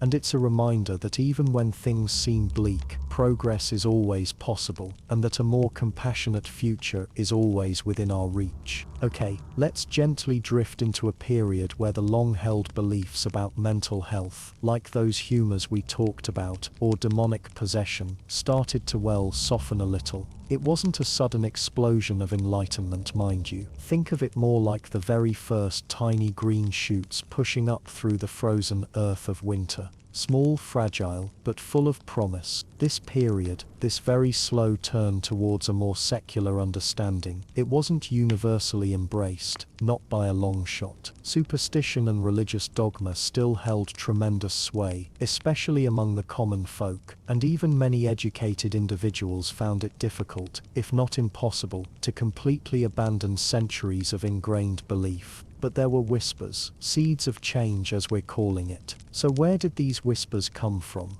Well, a few different places actually. Let's look at the growing influence of observation and reason. Some physicians now remember, we are still dealing with the medieval world, so medicine wasn't exactly scientific in the modern sense. But some physicians, a few, began to look more closely at their patients, at the actual symptoms they were presenting, rather than just automatically blaming imbalances of humors or divine wrath. They started to observe patterns, to note that certain behaviors seemed to correlate with certain physical ailments, or even specific life circumstances. And while their understanding of the human body, particularly the brain, was still incredibly limited, this simple act of observation was a crucial step. It was moving, ever so slowly, away from purely abstract theories and toward a more empirical approach. For example, a physician might observe that a patient suffering from what we would now call depression, or melancholia as they knew it, often also suffered from poor diet or a lack of sleep. And while their treatments might still involve bloodletting or herbal remedies, the mere acknowledgement of a potential link between physical and mental states was significant. They were starting to think, maybe it's not just evil spirits, maybe there's something else going on here. It wasn't a revolution, but it was a subtle nudge. Now, let's consider the role of developing universities and intellectual discourse. As medieval universities grew in prominence, they became centers of learning, and sometimes, even critical thinking. While theology remained a central focus, other disciplines such as natural philosophy, which we might think of as a precursor to science, started to gain some traction. Thinkers began to question established doctrines, not necessarily in a radical, revolutionary way, but subtly, tentatively. They started to debate and analyze, to consider alternative explanations for natural phenomena, and some of that questioning inevitably spilled over into the realm of human behavior and mental health. Scholars began to rediscover and re-examine classical texts from ancient Greece and Rome, including the writings of physicians like Hippocrates and Galen, while not entirely accurate by modern standards, had at least attempted to offer rational, naturalistic explanations for mental illness. This rediscovery of classical thought provided a counterpoint to the dominant religious worldview and offered alternative frameworks for understanding the human mind. It's crucial to remember this wasn't widespread. Most people still relied on the church and folk wisdom for answers. But within these academic circles, a spark of intellectual curiosity was being kindled. And then we have, ever so subtly, the challenge to religious authority. The church held immense power during the medieval period, and its explanations for mental illness were largely unchallenged. But even within the church itself, there were dissenting voices, people who questioned the rigid dogma and sought a more nuanced understanding of human suffering. Some theologians and clergymen, for example, began to emphasize the importance of compassion and empathy in dealing with the mentally ill. They argued that instead of simply casting out those believed to be possessed or punishing those deemed sinful, Christians should strive to understand their plight and offer them support and care. Now, this wasn't necessarily a rejection of religious explanations altogether, but it did represent a shift in emphasis. It was moving away from a purely punitive approach and towards a more pastoral one. The idea, ever so quietly, that perhaps these people needed help, not just condemnation. And finally, don't forget the gradual changes in social structures and attitudes. As medieval society evolved, new social roles and institutions began to emerge, some of which indirectly contributed to a shift in perceptions of mental health. For instance, the growth of towns and cities led to increased social interaction and a greater awareness of diverse human experiences. This exposure to different perspectives and lifestyles could, in some cases, challenge traditional stereotypes and prejudices. Moreover, the development of charitable organizations and confraternities, religious brotherhoods, provided some limited form of social support for the vulnerable, including those with mental illnesses. Now, these organizations weren't specifically designed to treat mental illness, but they did offer a degree of care and protection to individuals who might otherwise have been completely marginalized or abandoned. And sometimes, simple care is the first step towards true understanding. So to recap, we're not talking about a sudden transformation. The medieval world didn't suddenly wake up and embrace modern psychiatry. What we see instead are tiny, almost imperceptible shifts. A physician taking notes, a scholar asking questions, a clergyman advocating for compassion, a growing town exposing people to new ideas. These are the seeds of change, the subtle, almost invisible forces that would eventually contribute to a more secular and hopefully a more compassionate understanding of mental health. Remember, it's a slow burn. The darkness takes a long time to recede, and the light flickers uncertainly. But it does flicker, and that flicker, that little spark of reason and empathy, is what we're focusing on here. These seeds, so small and fragile, will eventually blossom into something far more substantial. Just not yet. Not quite yet. Alright, settle in, friends, because we're moving into a period of incredible change. We're talking about the Renaissance, that explosion of art, science and philosophy that started to reshape pretty much everything, and nestled right in the heart of all that was humanism, a philosophy that placed, well, humans front and center. Now, up until this point, the medieval worldview had been dominated by the church, and by this idea that everything was ordained by God, you know. Your place in society, your suffering, even your mental state, it was all part of some divine plan, some test, or some punishment. Remember those humors we talked about? They were important, sure, but even they could be influenced by divine will. But with humanism, this started to shift. Thinkers began to emphasize human reason, individual worth, and the potential for earthly achievement. It was like someone finally turned up the lights in a dimly lit room. Suddenly, people were asking questions. Good questions, like, wait a minute, are we really just puppets on strings controlled by God's whims? Maybe, just maybe, we have some agency here. Perhaps understanding the natural world, the world we can see and touch, can actually help us understand ourselves too. This new emphasis on reason and observation had a ripple effect, of course. People started to look at things with a more critical eye. This included, you guessed it, mental health. The old explanations for mental illness, sin, demonic possession, divine retribution, they didn't just vanish overnight. No way. These were deeply ingrained beliefs that had been around for centuries. It takes time to undo these things, you know, like trying to untangle a really old knotted up string of Christmas lights. But the seed of doubt had been planted, and with the rise of universities and a renewed interest in classical Greek and Roman texts that sometimes offered more naturalistic explanations for human behavior, people were starting to see alternatives. Consider the melancholic artist, for example. In medieval times, profound sadness might have been interpreted primarily as a sign of spiritual weakness or demonic influence. Now, during the Renaissance, while those explanations might still linger, artists began to explore melancholy as a source of inspiration, a complex emotion that could fuel creativity. Think of Hamlet, that brooding, introspective prince. He's not just possessed or being punished for some hidden sin, though, let's be honest, there's plenty of sin to go around in that play. He's struggling with grief, doubt, and the weight of responsibility. He's a human character, grappling with complex emotions, even if they border on madness. Shakespeare was reflecting this changing understanding of human psychology.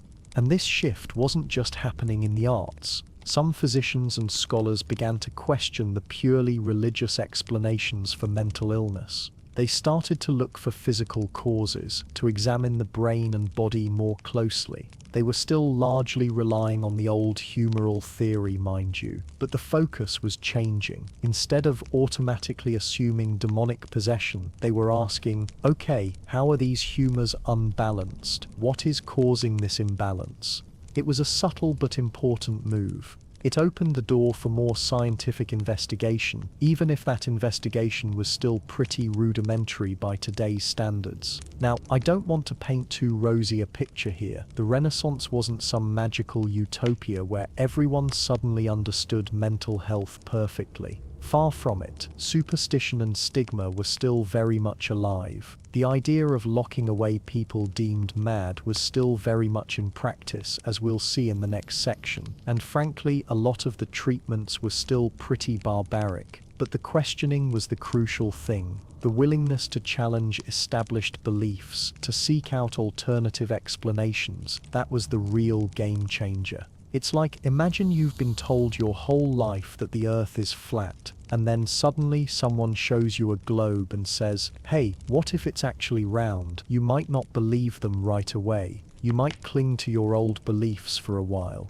But once that seed of doubt is planted, it's hard to ignore. The Renaissance and the rise of humanism planted that seed of doubt when it came to mental health. They didn't solve all the problems, not even close, but they started us on a path that eventually led to the more nuanced, scientific, and hopefully compassionate understanding we have today. It was a slow, bumpy path for sure, but it was a start, and that's pretty significant, isn't it? So next time you hear about the Renaissance, don't just think of beautiful paintings and sculptures. Think of the brave thinkers who dared to question the status quo, who dared to look at the human mind with fresh eyes. They were the pioneers, the trailblazers who paved the way for a better understanding of ourselves, and for that, we owe them a huge debt of gratitude. Now get comfortable, because we're about to delve into the somewhat less inspiring, shall we say, world of early asylums. Alright, let's gently ease into the topic of early asylums, shall we?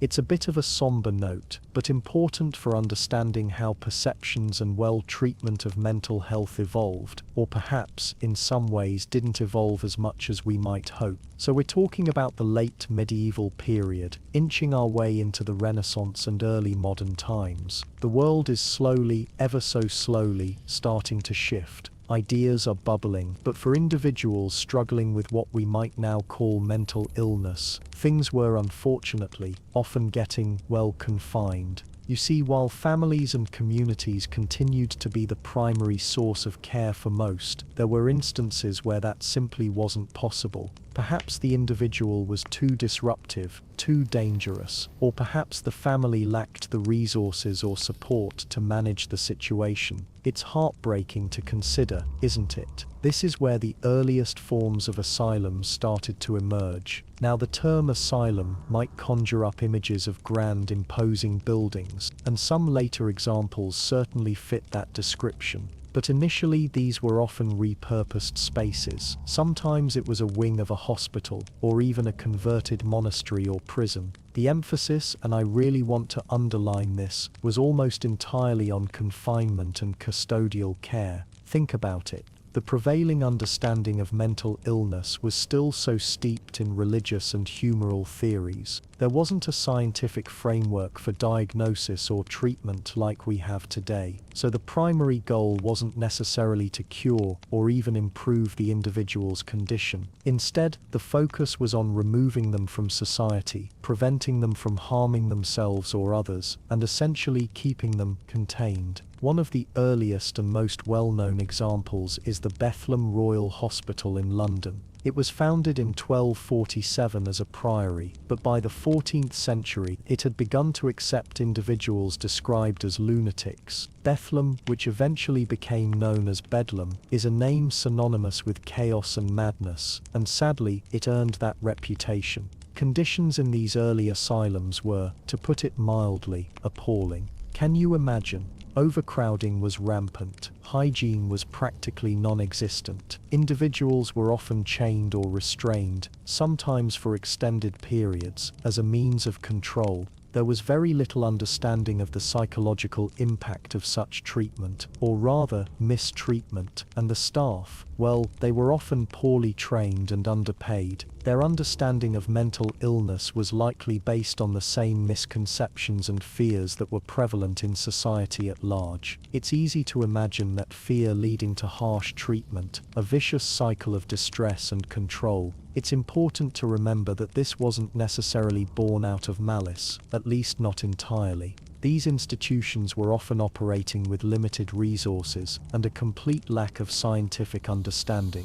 They were doing what they thought was best, based on the knowledge and beliefs of the time, but the consequences were devastating. There was little to no emphasis on therapy or rehabilitation. The idea of treating mental illness as a medical condition, requiring specialized care and understanding, was still a long way off. Instead, the asylum became a place of last resort, a dumping ground for those who were deemed too difficult or disruptive to be managed elsewhere. Think of the individuals who ended up in these places. People suffering from severe depression, now understood as a chemical imbalance perhaps, or those experiencing psychotic episodes, completely overwhelmed by their thoughts and perceptions. People with learning disabilities, those on the autism spectrum, individuals with trauma, all lumped together, misunderstood, and subjected to often inhumane conditions. And the lack of privacy? The constant noise and chaos, the absence of any kind of meaningful interaction or support, it's almost unbearable to contemplate. These environments likely exacerbated existing conditions, creating a breeding ground for further distress and deterioration. It is truly a stark contrast to the understanding and care we strive for today, isn't it? Now, it would be inaccurate to paint a picture of complete and utter hopelessness. There were undoubtedly instances of kindness and compassion, moments where individuals within these institutions offered some form of comfort or support to one another. Human nature, even in the bleakest of circumstances, often finds a way to shine through, and there were, here and there, glimmers of reform, whispers of alternative approaches. Some physicians, even within this limited framework, began to question the harsh methods of restraint and confinement. They started to experiment with different diets, herbal remedies, and even, believe it or not, attempts at moral persuasion. But these were exceptions, not the rule. The dominant approach remained rooted in confinement and control, driven by fear and a profound lack of understanding. The establishment of these early asylums, while intended to address a societal problem, ultimately became a reflection of society's own prejudices and misconceptions about mental illness. It's a sobering reminder of how far we've come and how far we still have to go in creating a truly compassionate and supportive world for those struggling with mental health challenges. These early asylums weren't places of healing. They were more like holding pens born out of fear and misunderstanding. We must remember this dark history to ensure we never repeat its mistakes. Alright, so, advancements in medical science during the medieval period. Well, let's just say they weren't exactly what we'd consider groundbreaking, especially when it came to understanding and treating mental illness. Think of it like trying to fix a spaceship with a hammer and some duct tape.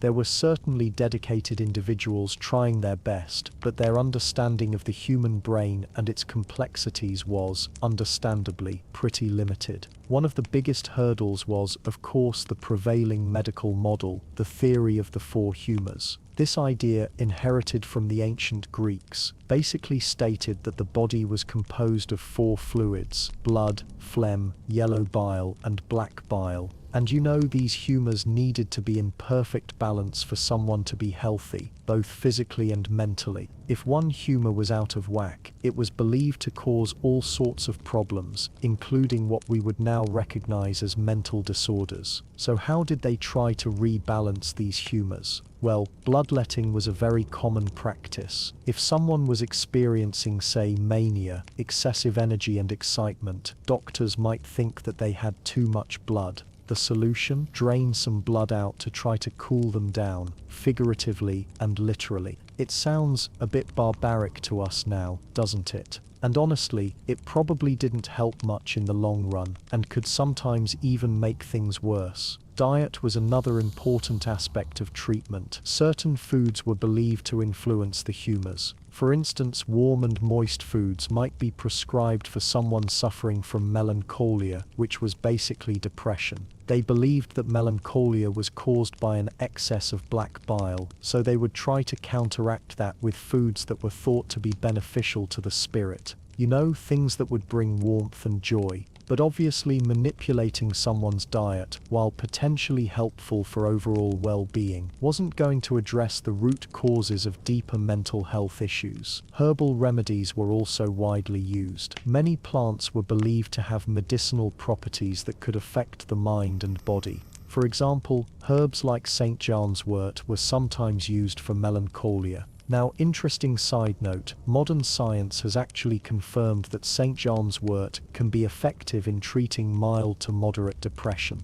So in a way, these medieval practitioners stumbled upon something that actually had some therapeutic value. Of course, they didn't understand why it worked, but they observed its effects and incorporated it into their treatments. But let's be clear, herbal remedies weren't a magic bullet. The effectiveness of these treatments varied widely, and there was a lot of superstition and folklore mixed in with actual medicinal knowledge. It was all very experimental and unstandardized. Dosage and preparation methods could vary from one practitioner to another, making it difficult to determine what was truly effective and what was just wishful thinking. One of the biggest problems, and perhaps the most difficult for us to fully grasp today, was the lack of a scientific understanding of the brain. They didn't have the technology or the scientific framework to study the brain and its functions in the way we do today, so their explanations for mental illness were often based on philosophical or religious beliefs rather than empirical evidence. This meant that treatments were often focused on addressing the symptoms rather than the underlying causes, which were often misattributed to things like demonic possession or divine punishment, as we've talked about. Because of these limitations, the treatment of mental illness in medieval times was often more about managing the symptoms and providing custodial care than actually curing the condition. People with severe mental illnesses were often confined to their homes or placed in the care of religious institutions. Sometimes, if they were considered a danger to themselves or others, they might be restrained or even imprisoned. Now, there's one important thing to keep in mind when we talk about restraint. It wasn't always necessarily done out of malice. In some cases, it was genuinely believed that restraining someone who was experiencing a manic episode, for example, was the best way to protect them from harming themselves or others. They may have thought it was the most compassionate course of action given their limited understanding. It's a sobering thought, isn't it? How our best intentions can sometimes lead to practices that we now recognize as harmful. The absence of specialized psychiatric hospitals also meant that there was no dedicated space for treating mental illness. People with mental health problems were often integrated, however imperfectly, into the community.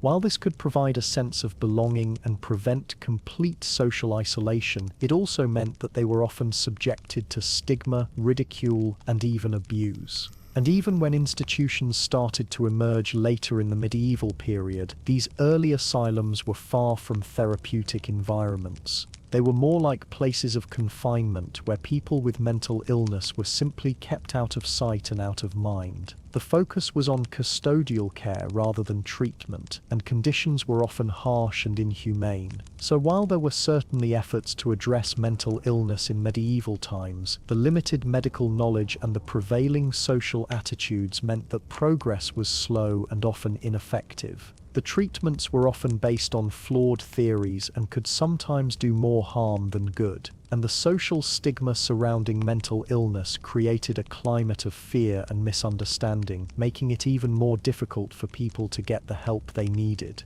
It's a stark reminder of how far we've come and how much further we still have to go. Alright, let's talk about the really important part, the legacy. The ways in which these medieval beliefs, these ideas about humors and demons and divine punishment, continue to echo in our world today. Because believe it or not, they're still with us. Maybe not in the same overt in-your-face kind of way, but they're definitely there, lurking in the shadows of our understanding of mental health. The biggest and probably most damaging legacy is the ongoing stigma. Think about it. Even today, in a world of advanced neuroscience and sophisticated therapies, there's still a hesitancy, a fear, a shame attached to mental illness. Why is that? Well, a lot of it stems from these old, deeply ingrained ideas that mental illness is somehow a personal failing, a sign of weakness, or even a punishment. Remember how we talked about sin and demonic possession? That idea that mental distress was somehow linked to moral corruption. It's not explicitly said that often now, but it lingers. It's that nagging feeling that maybe, just maybe, if you were stronger or more disciplined or more righteous, you wouldn't be struggling, that it's your fault. And honestly, that's a heavy burden to carry, especially when you're already struggling. That weight, that unnecessary guilt, it's a direct descendant of those medieval beliefs. And it's not just about individual shame, it affects how we treat each other too. Consider the language we use. Words like crazy, insane, psycho. These words are often tossed around casually, without a second thought. But they're loaded with historical baggage. They carry the weight of centuries of misunderstanding and fear. They perpetuate the idea that people with mental illness are somehow other, somehow dangerous, somehow less than human. Think back to those village idiots and simpletons we talked about, how they were often ostracized, ridiculed, or even abused. We might not do that in the same way today, hopefully, but the underlying attitude that people with cognitive or developmental differences are somehow less valuable or deserving of respect still persists in subtle ways. It's in the lowered expectations, the patronizing tones, the lack of opportunities. And what about the accusations of witchcraft? The way women in particular were targeted and labeled as hysterical for exhibiting behaviors that didn't conform to societal norms. While we hopefully don't burn people at the stake anymore, the legacy of that kind of thinking is alive and well in the way that women's mental health concerns are sometimes dismissed or downplayed, or labeled as emotional or hormonal rather than being taken seriously. There is still this pervasive idea that women are somehow naturally more prone to irrationality or mental instability. Even the medical model in some ways bears the imprint of medieval thought. While modern psychiatry is based on scientific research and evidence-based practices, there's still a tendency to focus on treating symptoms rather than addressing the underlying causes of mental distress. In the medieval world, remember, it was all about balancing the humors, bloodletting to remove excess melancholy, for example.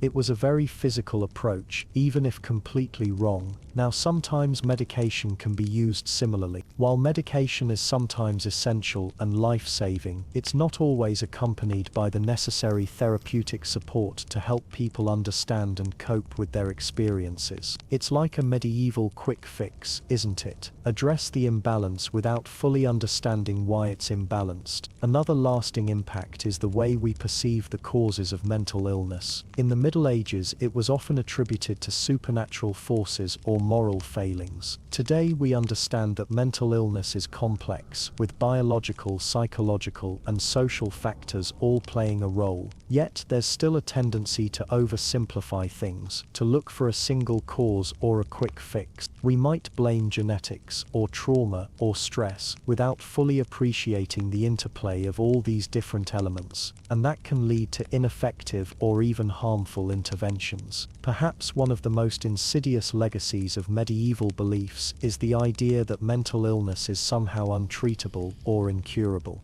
If you believed someone was possessed by a demon, what kind of treatment could you realistically offer? Exorcism maybe, but that's hardly a long-term solution. This sense of hopelessness, this belief that mental illness is a life sentence, has persisted for centuries. It's one of the main reasons why people are often reluctant to seek help, even when they desperately need it. They're afraid that nothing will work, that they're doomed to suffer in silence forever. But here's the good news. Recognizing these legacies is the first step towards overcoming them. By understanding where these stigmas and misconceptions come from, we can begin to challenge them, to dismantle them, to create a more compassionate and informed society. We can start by changing the way we talk about mental health, by using respectful and accurate language, by avoiding harmful stereotypes, by sharing our own experiences and listening to the experiences of others. We can also advocate for better access to mental health care,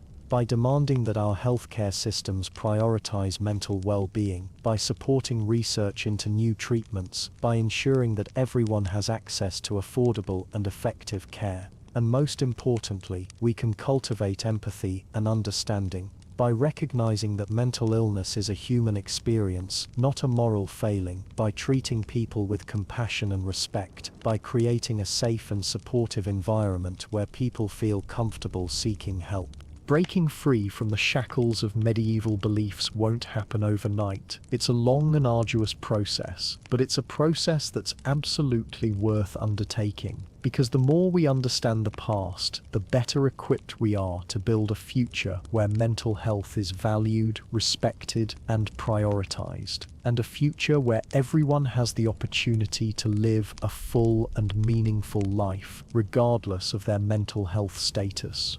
That's something to strive for, isn't it? So we've journeyed back in time, haven't we? We've wandered through the often murky landscape of medieval mental health, a world so very different from our own, yet perhaps not as different as we might have initially thought. And as we gently bring this exploration to a close, it's time to reflect on what lessons we can glean from the past, lessons that can help us build a more compassionate and understanding future. One of the most striking takeaways is just how pervasive the stigma surrounding mental health truly was. While the specific explanations and treatments might seem, well, rather archaic to us now, the underlying fear, misunderstanding, and often outright cruelty directed towards those struggling with mental distress is a thread that unfortunately connects the medieval era to our own time. We see how easily mental illness was conflated with moral failing, with sin, even with demonic possession. It served as a convenient explanation for behaviors that defied societal norms, allowing people to distance themselves from the uncomfortable reality of human suffering. And while we've certainly made progress in dismantling these harmful beliefs, let's be honest, remnants of this stigma still linger in the shadows of our own society.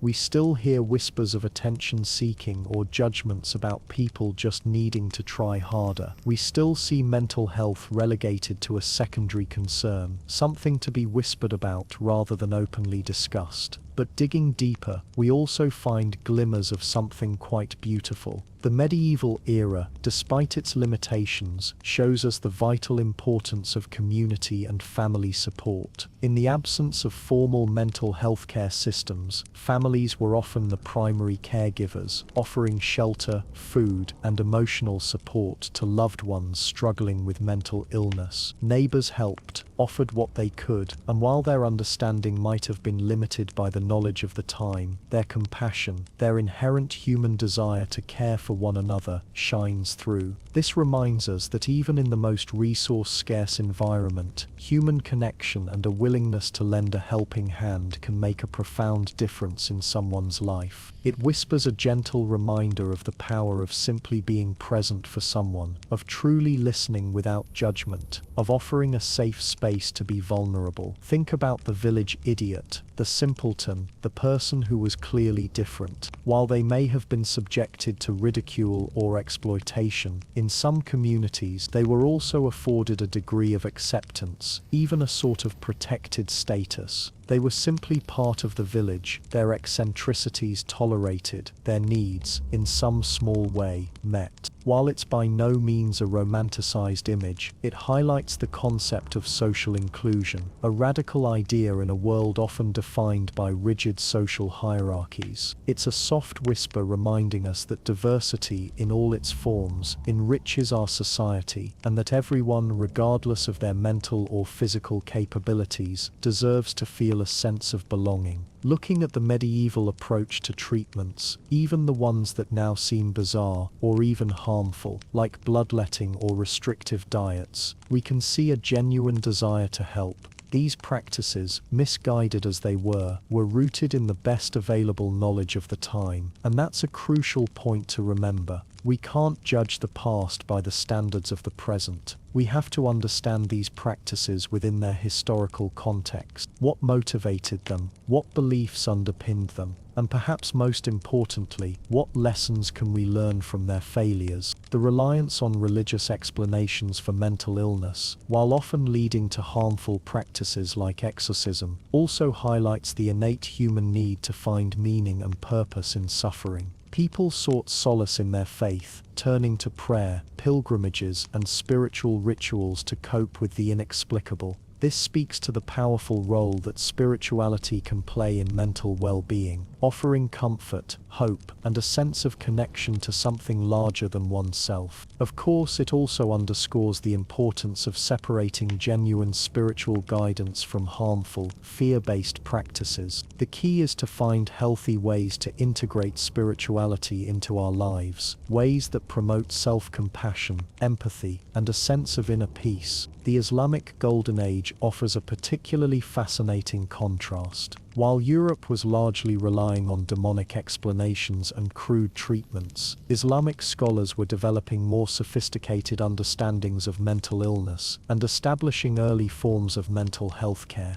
This reminds us that progress isn't always linear or uniform. Different cultures and societies can develop unique approaches to mental health, and we can learn from each other's experiences. It encourages us to remain open-minded, to challenge our own biases, and to seek out diverse perspectives on mental well-being. And finally, perhaps the most important lesson we can take away from this journey is the importance of empathy. Stepping into the shoes of someone living in the medieval era, struggling with a mental health condition, helps us to cultivate a deeper understanding of the human experience. It reminds us that mental illness is not a new phenomenon. It has always been a part of the human condition, and it transcends time, culture, and social status. By recognizing our shared humanity, by acknowledging the universality of suffering, we can break down the barriers of stigma and create a more compassionate and supportive world for everyone.